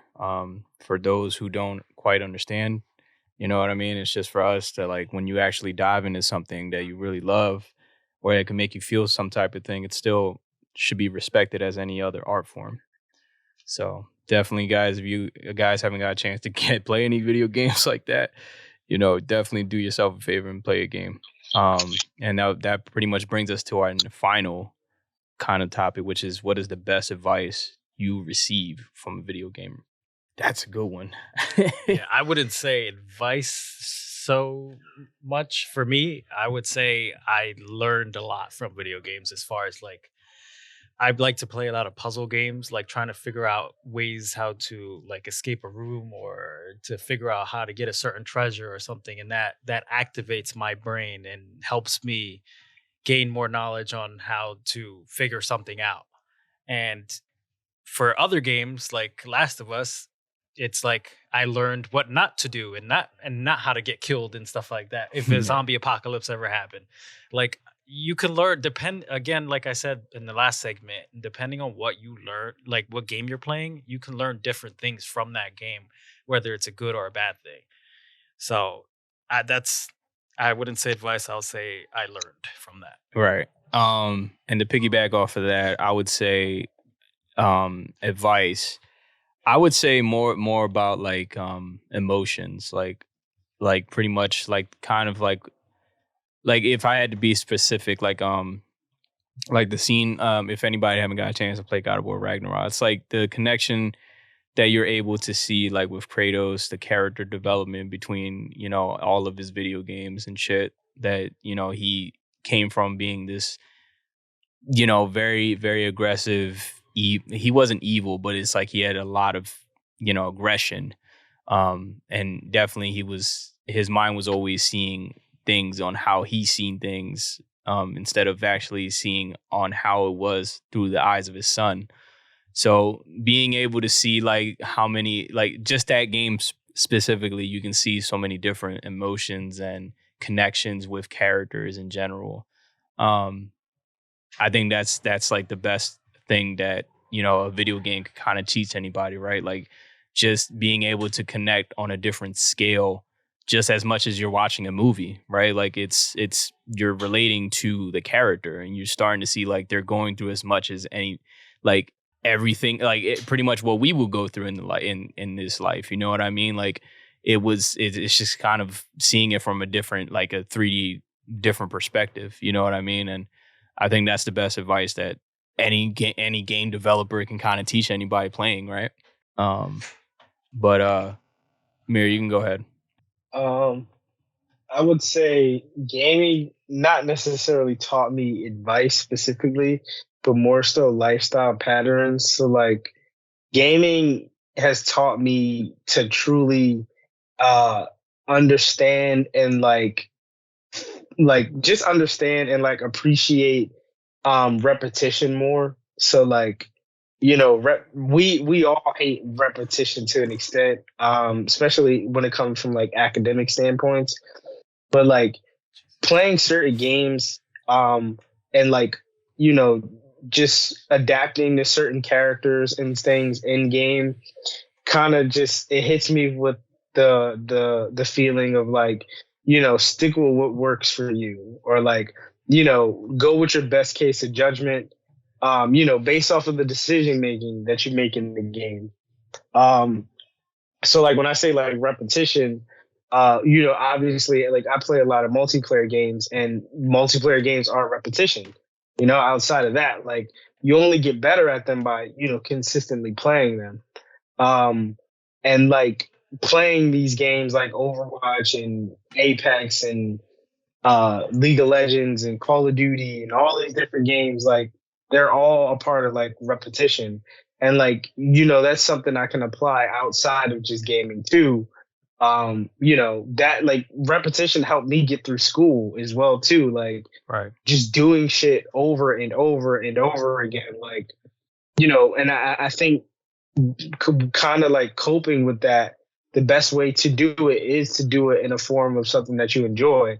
So like, even if like, comparing it to like school or something, like, if you're studying for math or whatever the case may be, there are different levels of like understanding like math and gaming, but at the end of the day, it's the same concept, right? Like you studying for math is the same thing for you like studying a fighting game.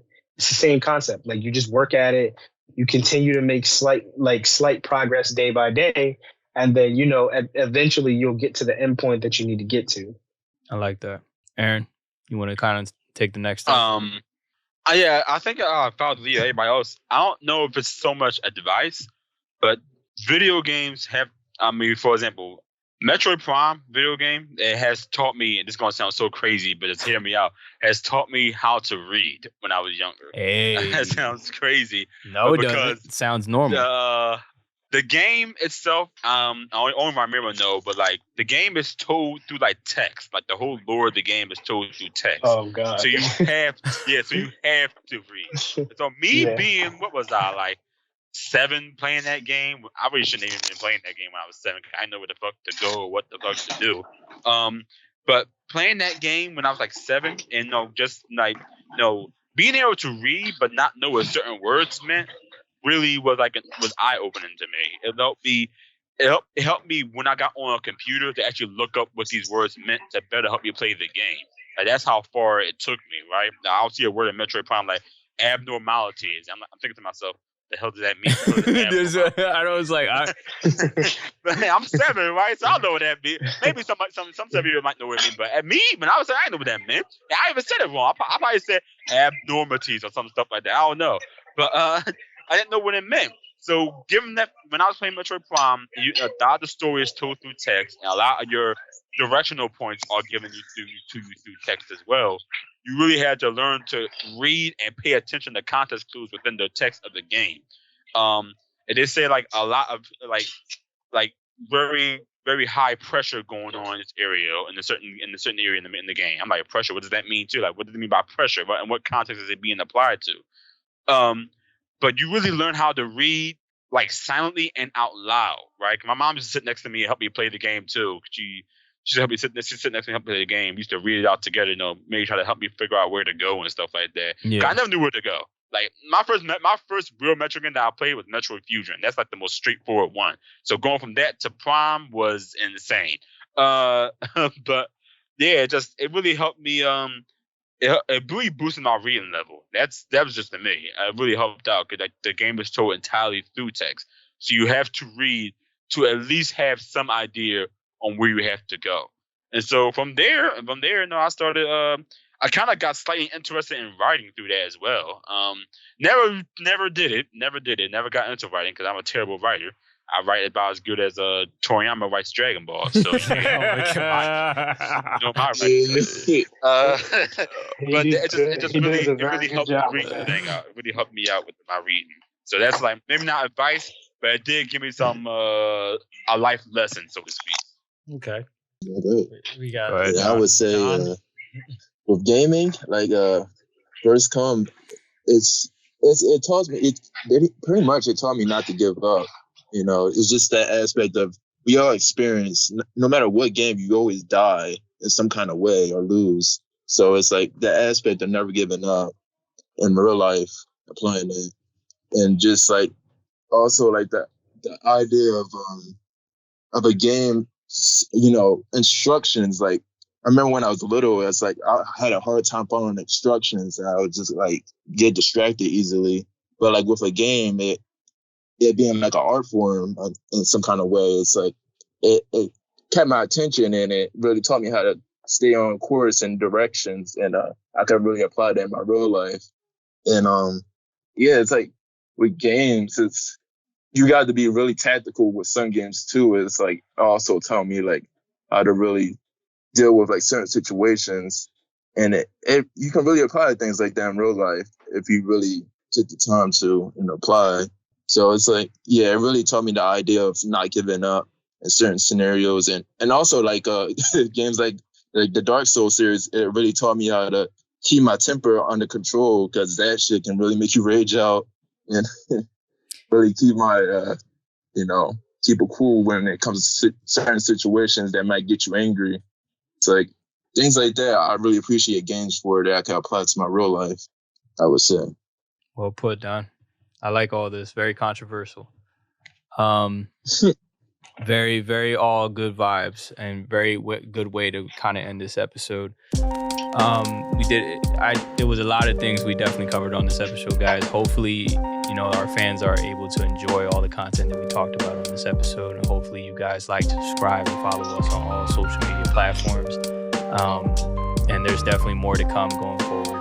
But I think that wraps about it. Anybody has some takes you want to kind of get off your chest before we end today's session? No, man. I appreciate you having me back on. Of course. Hopefully some more of me come on here again. And I love the conversations we have and all the topics that we go over. And I hope the audience loves it. Absolutely. Don? I know, that's about it. Good conversations. Good to have Aaron and Danny back on. Good to see you. Aaron? I loved it. Loved everything so far. Especially the Nintendo part. I love ragging on Nintendo for their bullshit. So that's always good. Just tell them to knock down the prices. Yeah, just nice to be back on. Appreciate you guys. Of course. Always glad to have you back on the show. Ramir? As we speak, the Eagles are winning, so just keep that in mind. Yeah, we've been keeping tabs. We've been keeping tabs. They got lucky. The opponent's quarterback got hurt. They got lucky. They were going to lose that. Right. So hopefully they keep this up. All right. Well, we can go ahead and wrap it up, guys. Said everything. We'll see you guys on the next one. Thank you guys for everything. We'll see you.